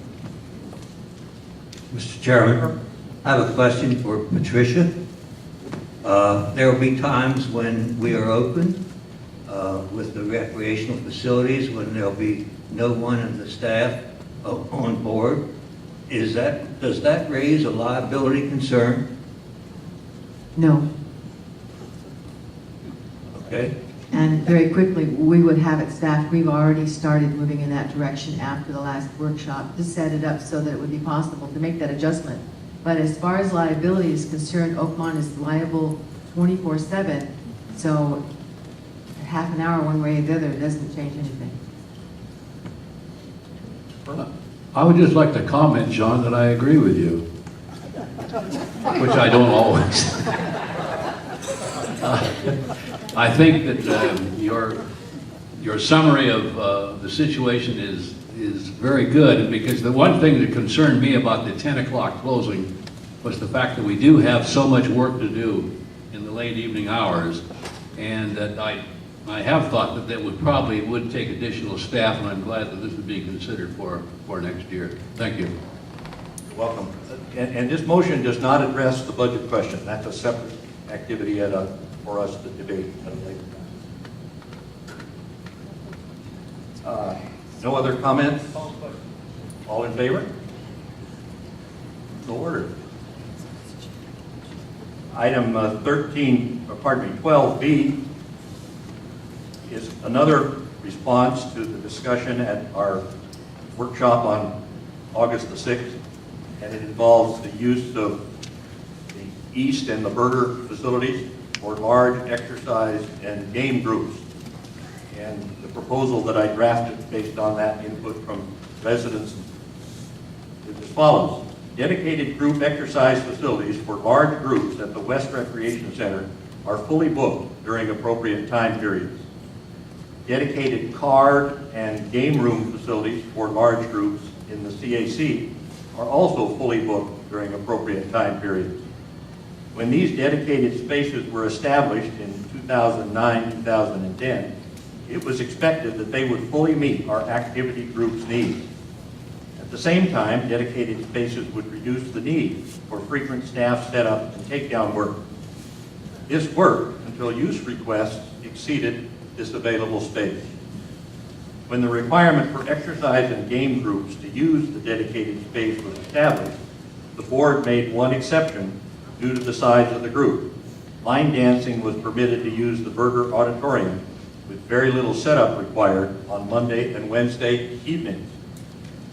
The request for exercise and game group activities regularly expected to involve more than 40 residents is cause for the board to consider additional exceptions to the dedicated use rules on an experimental basis. Staff believes there is substantial open time at the East Recreation Center during the day on Mondays and Tuesdays. They also report the Burger Auditorium has significant open time during the day on Mondays and Wednesdays. As a result, I propose we adopt new instructions for staff on a 6-month experimental basis beginning September the 9th. To first permit daytime reservations at the East Recreation Center on Monday and Tuesday for regular use by either approved exercise or game groups of 40 or more residents. Number 2, permit daytime reservations at the Burger Auditorium on Monday and Wednesday for regular use by approved exercise or game groups of 40 or more residents. And thirdly, to direct management to track the additional setup and takedown costs and to validate that the minimum group size is met by the reserving group. So do we have a motion to make these additional exceptions, and then we can have a discussion of it? Nobody likes the motion. Evelyn moves. John Felton seconds. Discussion? Yes, Mr. Chairman, I have a couple of questions. First of all, your first 2 paragraphs, you talk about appropriate time periods. And can we define that? Is that in any of the open hours from 6 to 10, or what are we looking at for appropriate? People don't like to exercise on Sunday, but there's vacant time on Sunday. So appropriate is intended to reflect the Oakmont style, that you do these kinds of things when it fits in to the activity schedule of a retired community. Or someone doing a large card game or something likes to do it between 1 and 3, but can't do it at 10 o'clock in the morning, is what you're saying. Yeah. Or do it at 4:30. gives me a little concern. I mean, if you're really at, you know, it seems to me if you really want to play a particular game or something like that, the time of day, if space isn't available for your time, then you'll take what time is available. That's one way. The same thing is true, Jim, as far as exercise groups are concerned. People seem to want to exercise in the morning. It doesn't fit their time frame, and so my language was just intended to reflect the fact that. No, I understand that, and I tend to agree with you to a point, but whenever we start, you know, you're talking about appropriate times, then we have this incongruency that you were just talking about a minute ago. They want to stay open later, but you're telling me they don't want to exercise later. Wait a minute, something's, you know. So we have these diametrically opposed opinions being thrown at us in order to do something. The only thought I had in that connection was we can experiment when spaces are in fact open, so it's only during the daytime, as I would recommend, and it's only for an experimental period to see how much additional cost we face in doing setups and takedowns. No, and I agree, and I think that's the thing that makes it palatable is the fact that it would be experimental, and we would collect that data. I would suggest, though, instead of a tool for us to track that data, was that whenever we have these classes, whether they're cards or exercise, that whoever's running keep a sign-in sheet. All right, that way, you know, you got the people's names like that, and then the staff can pick that up, collect that. Thank you for the suggestion. Other board questions? Well, my question was the same as Jim's. What is appropriate? Because, and I agree that we could adopt this on a 6-month experimental basis, but I think long range down the line, as we get more and more groups are going to have to start understanding that they may not always get optimum times, that there's going to have to be some flexibility within these groups, because we do have limited facilities, and consequently there's going to be limited time slots. And I just think that people need to be aware that our facilities are not unlimited, and that they may not always get the exact times that they want. Wally?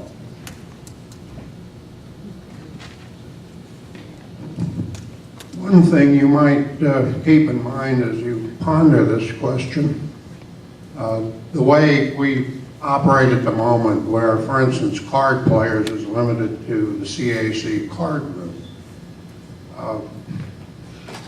We do have a problem with CAC in that we have a lot of groups that are very small, playing tiddlywinks or what have you, that have been in business for 30 years at the exact same time.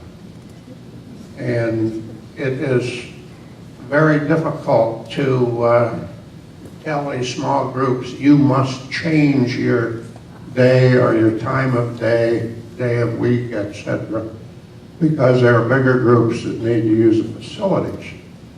So I think you need to keep that in mind when you can open something like the E-Star here, the Burger, or just Fireside Group, or a large group that will aid in keeping the small groups still operative.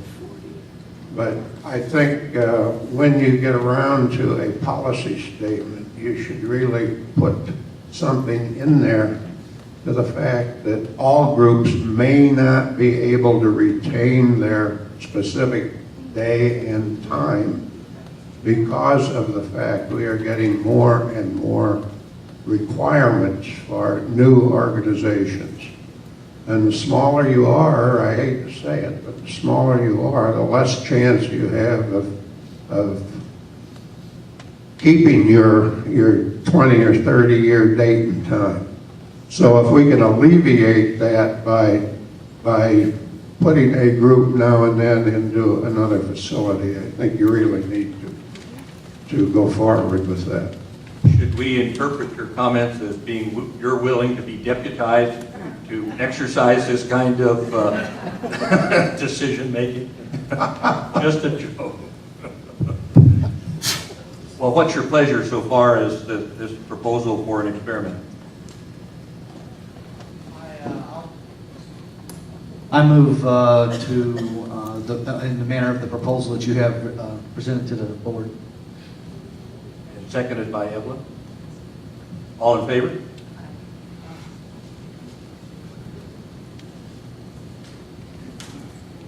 I just want to make sure that we have the manager inform the people that do this that they have to have the time sheets or sign-in sheets, and then your people can collect that up for that data. Thank you. I noted that. Comment, please? I think the point is very well taken, Wally, but these smaller groups, we really could focus their time in some of our meeting rooms where they could do what they've been doing in the recreational facility. Because we have rooms here in the Burger and the meeting room at Central as well, and even the small meeting room at the East, not the entire facility. So they won't be sidelined. I think that we keep those in mind. We can make adjustments. Thank you. Item 12C is a recommendation from the Finance Committee for a revised investment policy. Chuck, you want to comment on this for us, please? Just a few comments. Very slight changes in the policy. If you look on page 58, the existing policy, and under safety, we've deleted the mention of money market funds as an available investment scenario. And the very last, under convenience, we've eliminated the specific mention of Merrill Lynch. On the first page, page 57, the revised, under safety, at the very end of that, we've added "and protect liquidity." And at the very end, we've added a sentence, on a quarterly basis, the treasurer will report to the board the dollars, interest rates, length of CD terms, and FDIC coverage of the investments. And those are the only changes. We have a motion to adopt the new investment policy as revised. Moved by Herm Hess, seconded by Herm Herman, that we adopt the revised investment policy as presented to us by the Finance Committee and just described by our treasurer. All in favor? Thank you. Mr. Chairman, before we go much further, we were discussing 12 Bravo. On pages 53 to I think it's 56 in our packet. Was that part of the discussion, or is it or is that 53? That was some 56? background information. Oh, okay, it's not a separate proposed motion on its own. No, I just wanted to have some background for all right. the discussion. My apologies. Item 12D is really an information item.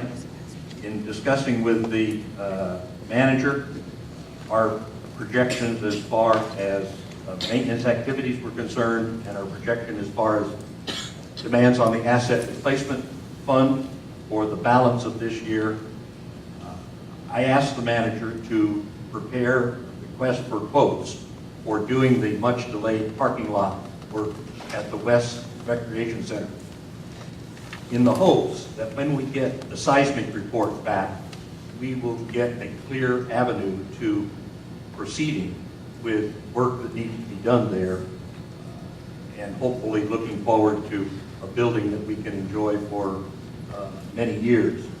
And so you have in your packet simply a copy of Patricia's work in putting out a request for proposals to do that parking lot work before the end of this year, to stripe and seal R&R Paving, Bay Area Paving and Grading, and C. Hardy Construction. Do you have any comments or questions about that course of action? John? When does the permit expire? I believe it's November 1. For your background, some of the work, particularly in the small parking area adjacent to the cabana, where the grade does not properly address accessibility requirements, you have a city building permit, and we have had that building permit for some period of time, and we've taken advantage of the privilege of extending it once. But if we could go ahead and use it this time, based on the information we get from the seismic report, this would put us in a position to do so. A quick question. Is this original permit was changing the grade slightly of the small little park project, wasn't it? Yes, this is the one that we worked on some time ago. It radically changes the grade so that someone parking in that area will not have a curb step over it. They'll be able to get out of their car and roll without obstruction to the sidewalk. That change of the grade will make it possible to then change the sidewalk entrance to the lower gate to the pool, and we can reopen that pool gate so people coming from that side of the parking lot can go into the pool through that gate, which would then, of course, have to be an automated gate. So the background is the preparations, hopefully, that we can, but there will be a sizable contract to approve at a later date if we can do that. Item 12E is the last of the new business items, and that is a proposal to consider an alternative method of preserving the life of the deck at the East Recreation Center. It's called a wood beam and post survey for epoxy injection. And I would defer to Herman Hess to elaborate on this, he having worked with Jim Cotton on discussing the $760 survey work that needs to be done by San Francisco Bay and Concrete Professionals. Okay. A little background information. Back when the forensic report was issued, it was projected that the repairs for the east deck involving the structural members and the deck surface itself would amount to something like $122,000. That caused Jim Cotton and I and Ben Albritton, both of those structural engineers graduated from Stanford, and they came up with the idea that we could have this new process which would involve fixing the existing structural beams in this manner. There would be a probing done with drills to determine the magnitude of destruction or deterioration, rather, of the beam as a result of dry rot and watering. That would be then followed by insertion of an epoxy material of various viscosities so that you would be ensured that you had complete penetration. The end result would be that you end up with a stronger beam than if it were brand new, and one that would last longer. And there is a cost benefit. The expected cost for the epoxy thing, we think, should be less than $25,000. You compare that to what forensic report wanted was $98,050.82. And then there was another $22,000 by the forensic report for replacing the deck material, the board. Over here to the left of us on the easel are photographs of the various epoxy process at various stages of progression from beginning until finish. And I have a handout that I passed to all the board members. The cost, first off, is that we've got to do a survey because you cannot determine the extent of the damage within the wood by just looking at it on the surface. You've got to do probing, with drilling, and finding out how deep, how far does this go. And in order to do that survey, this firm is asking for $760, is it? Yes. $760, just to conduct the survey, to then let us know what the entire cost would be for doing the repair using that method. Jim, do you have anything to add to that? No. So with that explanation, do I have a motion to authorize $760 to pay the San Francisco Bay and Concrete Repair to prepare this survey? Evelyn moves. And John Felton seconds. Discussion? One question. Does this include is this just the structural members, or does this include the deck surface also? I mean, in their proposal. Maybe I didn't make it clear. This involves just the structural members. You got to recognize that some of those are vertical and some are horizontal. I think they propose another approach for the deck portion itself. The deck itself, the deck surface is separate. Yes. Herb, what kind of warranty does this product come with? What's the question? What kind of warranty does this product come with? I haven't seen an actual warranty, but he tells me that it will last a lot longer than just new wood. With regard to the deck boards, they're in there now. To me, the deck boards look like they're in pretty good shape, but the problem is where they secured them with deck screws and nails, of which there are thousands. Each one should be reset, and that's going to be labor intensive. Let's save that for another discussion. Right, just whenever, if we're going to go and address this for the survey, and I understand the need for the survey so they can identify what they're going to bid on, but I think when they do that, they'll also be providing us with all their engineering background to support this new process. Yep. Right, and they ought to be providing us also with the warranty issues, if there are, and stuff like that, whenever they give us the results of the survey. So that we have that one package all up front before we sit there and go any further. I agree. Let me ask Jim, do you think there's any problem with that? No. No. Well, we'll count on, if the motion passes, we'll count on you and Jim to continue to follow up on those items. John?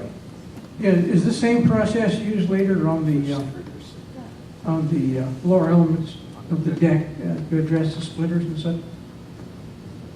Separate subject. That's an entirely different process. Call for the question. All in favor? Motion passes. And the item 13 is for unfinished business. And the first item is regarding the East Rec Center shower room repairs. The executive committee of John Felton, Evelyn George, and Fran Diaz has worked with the glass architects through all of the issues relative to accessibility that were in their analysis, and the relocation of shower heads in the accessible shower, and the ventilation problems. And so we're at the stage that we need to authorize glass, based on those decisions, to proceed with the construction drawings, a sum of $9,060, which was part of their initial package. And that summary is reflected on page 74 of your packet. Do I have a motion to engage glass architects to follow up with their work on construction drawings for repairs at the East Rec Center for $9,060? Moved by Herm Hess, seconded by John Felton. Discussion? I'm trying to locate on the paperwork. It noted somewhere that we would not be removing the toilets, but there is discussion, or has been at any rate, that they would all conform to a moderate ADA height and put in new rather than the old ones. I measured the height of the commodes from the floor to the lip is 18 inches, so they may already be in compliance. The whole point is that we want to do this right, but we don't want to spend more money than we have to. Thank you, John. I didn't know that you had done that. Thank you. Any other questions? Jim? Yes, Mr. Chairman, okay, for this $9,000 that we're getting ready to vote on. Now, at this point in time, we still have not really done any nails or any hard work at this point. This is just more paperwork and so forth like that, all right? And does this take care of all of our permits with the city? My understanding is that the way it's being designed, we should be able to get an over-the-counter permit for this project rather than design review requirement. It does not cover the money that would be required for that Right. over-the-counter permit. Right, okay. John, if I may, in talking with Charlie, the architect, he said that this is cited or filed as a repair.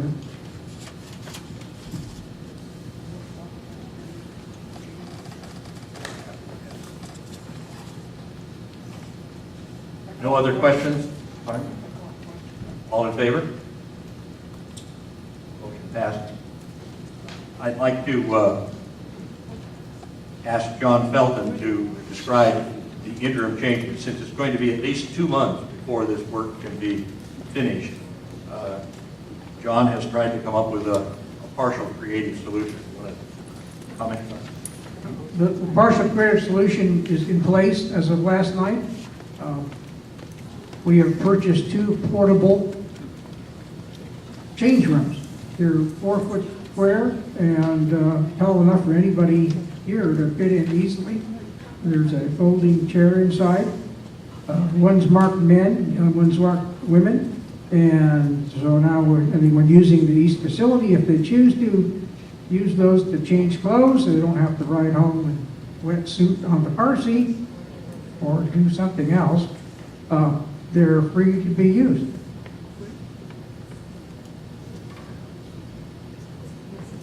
The last item under unfinished business involves further work on planning for the detailed design of the new building, the Community and Business Center building. The coordinating committee chaired by Stan Hendrickson and participated in by Don Green and Pat Amadeo and Bob Giddings is working on a number of things to make that detailed design something that they can go forward with in terms of bringing it back to the board before we go in for any design review applications. And an essential ingredient for that is the foundation landscaping around the building, particularly to make it attractive toward the fitness center windows. And we have asked Lori Kagman, who was the landscape architect for the plaza and for the master planning of the burger area, to give us 2 options for doing that landscape work. Option number 2 is the basic, in your packet, is the basic requirement in order to support the architect's application for a design review permit. And the cost for that planting plan, irrigation plan, and irrigation detail work would be $2,400. To develop a more extensive master plan for the Greensward area, she proposed a more extensive contract, which is shown as option number 1 in your board packet material. I'd like to ask for a motion to accept her contract for option number 2 in the amount of $2,400 to do the essential landscape design appropriate for the application for design review. Evelyn? Yes? Discussion? Pat? I have a question, Mr. Chair. As Don said, we've been poring over the comments, and we've had a meeting with Mike Harris, and I think one of the things that would be really helpful in the public kind of really seeing what we had in mind is if a more extensive landscape plan could be done. We have, for those of you in the audience, suggested that we move the building over towards the Burger 10 feet, making the space in between 33 feet from the edge of the fitness center wall to the edge of the new business center. That is 2 feet more than the distance between the fitness center where the ellipticals are and the other side of the CAC. But we'd also have done some other things in terms of changing around the conference room. But for residents to really get a sense of what you can do in a 33-foot space in terms of landscaping, full-size trees, uplighting. I want to make sure that they have the opportunity to see it, either agree or still disagree, but I think sometimes just seeing things a little more developed gives people a little better sense of what they're either supporting or opposing, or gee, maybe it's not as bad as I thought it was going to be. And I don't know whether or not the foundation plan does that, nor do I have any idea what the cost differential is. The option number 2 that we're looking at, Pat, I believe from talking with Lori, includes what you're describing. Oh, great then. And included in that also is the expectation that Archeologics will give us an eastern elevation view of this change that you're talking about, which would include the landscaping perspective. Great, because I think as soon as, and I'm hoping they do that on a rush, so as soon as people can see it, the better they'll have something more to comment on. Thank you. Other questions? Evelyn? You quoted $2,400 to do this work, but I'm looking at a second page here and I'm a little confused because Lori is also talking about $4,400. Is that an extension or an expansion of the proposed work? You're looking at option 2. Okay, is there a number? Up the upper right-hand corner. Okay. So we're working on B as the first one, and these aren't numbered, distinctively enough for me to determine which. Keep going, because they were late getting into your board package. Yeah, but I saw that the one that we're working on was number B. Is that the one with $2,400? Looking at 13B, option 2. Okay. One more page. Okay. Yeah, thank you. So she's estimating that it will take 24 hours of design work to develop this. And the reason for going with Lori Cagwin on this is simply because of her involvement by a previous selection from the FIC and the LIC to do the design work for Burger. All in favor of the motion? Oh, excuse me. No? Yeah, I'd like to make a comment before you vote. Because if I understand correctly, you're letting a design contract for landscaping for a building whose site just moved and whose shape just moved. And it seems like it's premature. In fact, it seems it's premature to even have Archeologic continuing on the $67,000 design thing. If you've changed the size and site, you should be coming back with a new set of preliminary plans and getting a new round of comments from the audience. Otherwise, we're going to get this thing and you're going to say, well, sorry, the design's all done.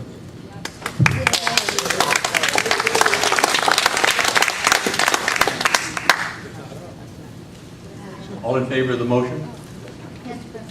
Do you have another comment? No, I'm going to vote vigorous no on this motion. I do not plan to vote in favor of anything to do with this central project until it is completely rethought. Thank you. Mr. President, I have a motion. George, I don't have a second. Let's vote. Who was the second? Firm, yes? All in favor? No, wait a minute. Yeah, just a minute. John, I have a question. Go to the mic, Mike.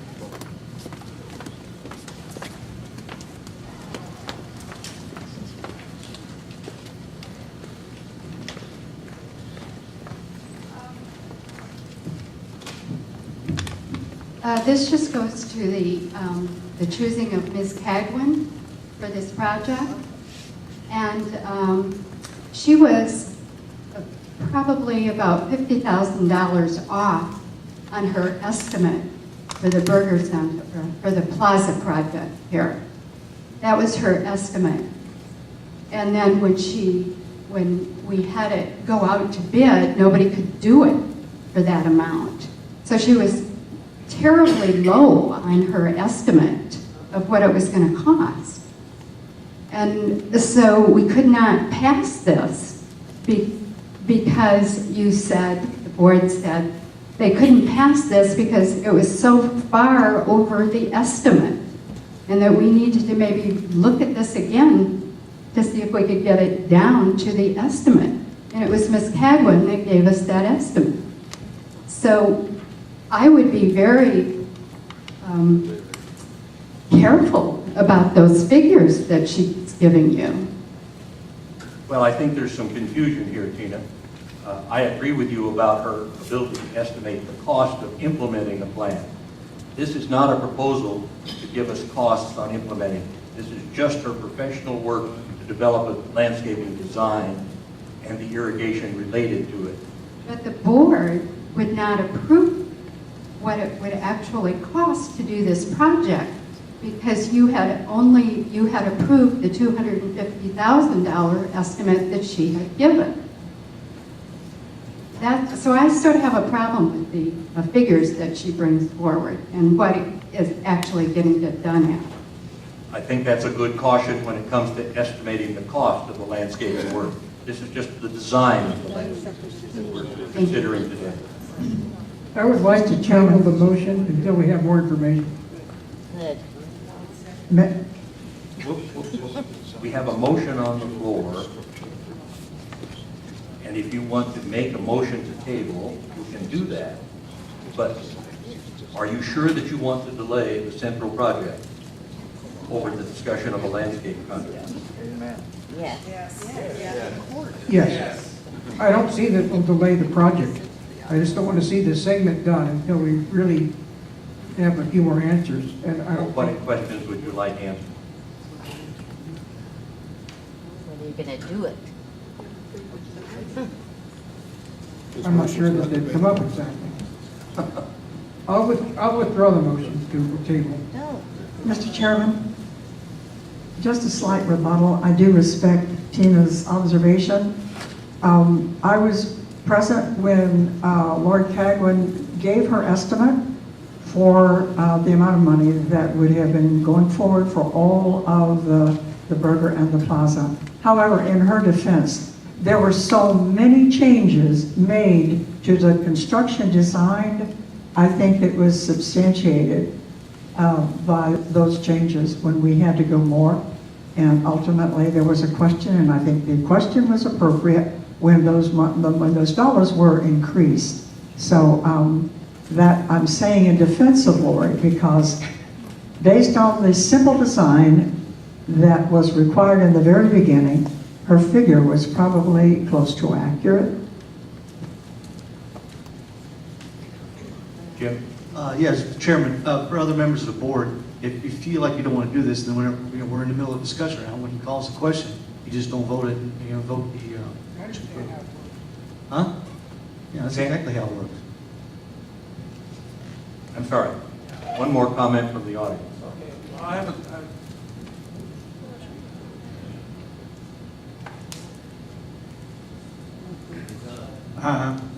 It's on. Okay. I have a question on the motion. You're really confusing me.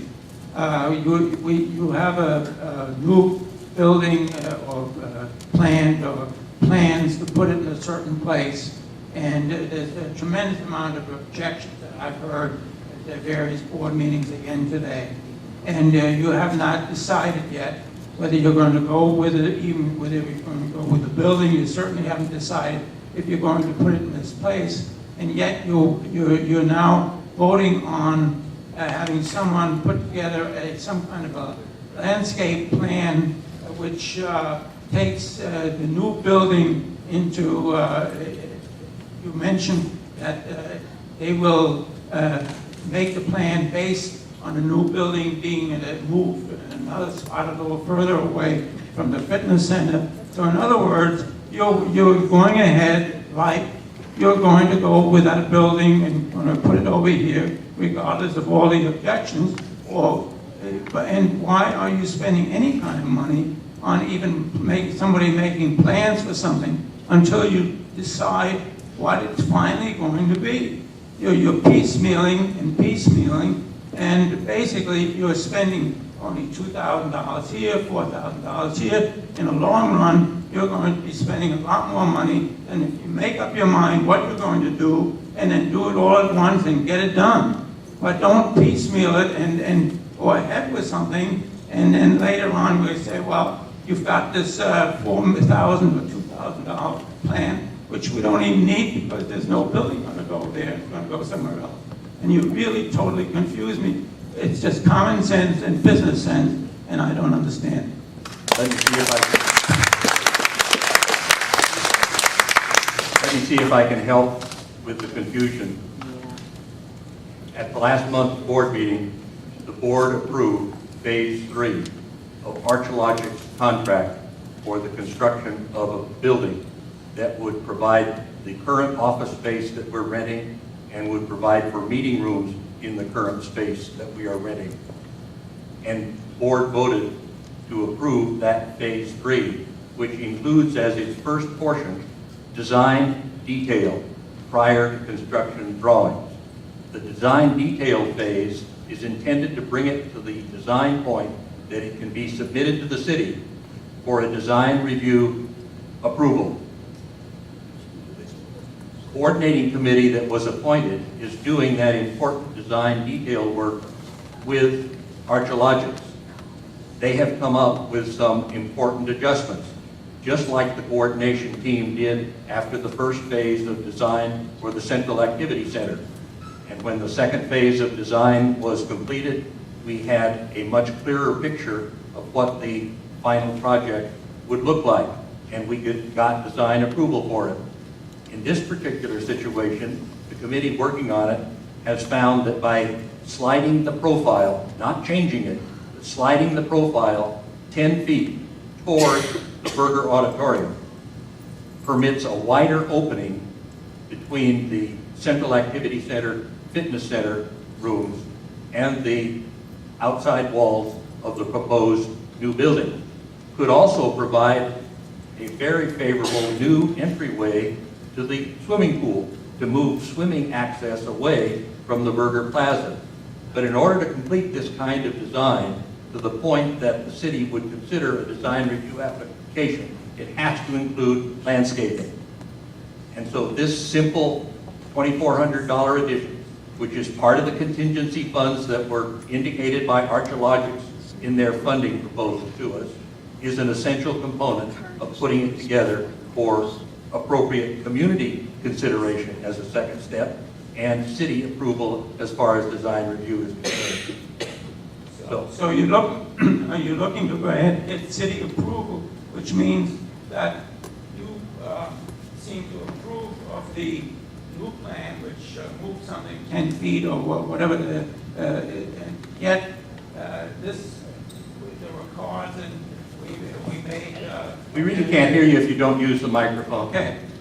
You had cards for people to look at what the plan looked like, and now you've made some changes, and people in general that I've heard and that I agree with, I don't think the building belongs there at all, whether it's 10 feet further this way or that way. I think it's a big mistake, and I think that's the general consensus of the people, the majority at least that I've heard from. Maybe those are the people that come out. But I think if you go ahead with this, then you must think pretty much that that's the way you want to go. Otherwise, why would you go to all the trouble of doing this and then go into the city, and then it comes back from the city, and then you're going to have to make some more things? It seems to me like it's a done deal as far as you're concerned. Thank you. Any call for the question? All in favor of the motion to approve the contract for $2,400 to do the minimal landscape design work? Raise your hand. Fran? You're opposed. We have a 5-2 vote.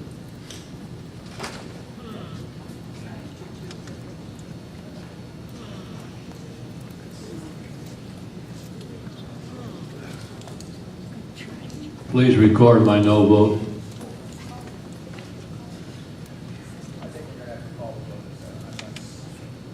Fran and Herm Herman voted no. Oh, I'm sorry, Jim. A 4-3 vote. Thank you. Are there future board meeting agenda items that you want to recommend?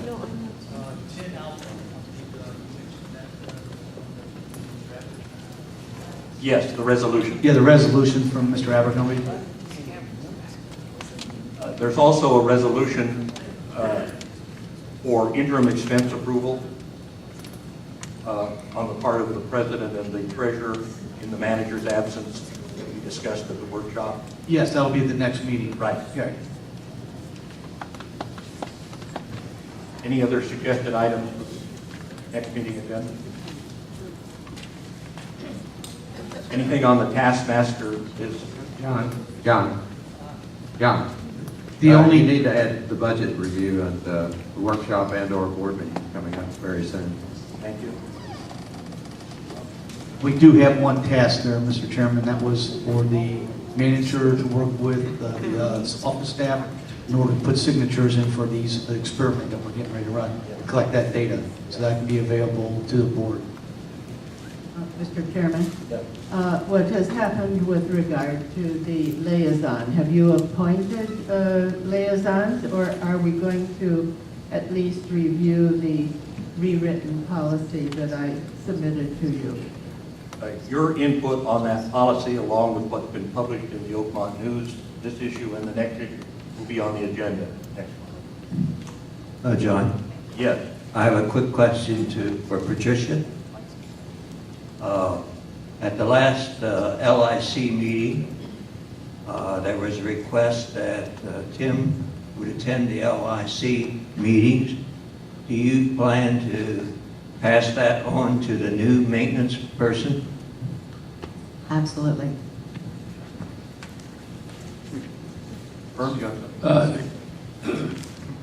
If there's enough budget information available by our workshop, it might be a good idea to start working on it at the workshop.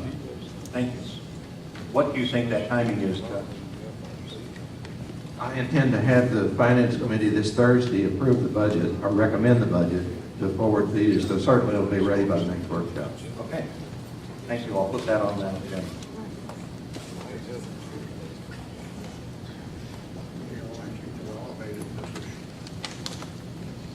We'll adjourn to executive session, where, as you saw from the posting, we're going to discuss the manager search, more details on the facility manager search, facility maintenance staff compensation, and then architectural enforcement and other collection-related matters. Meeting adjourned.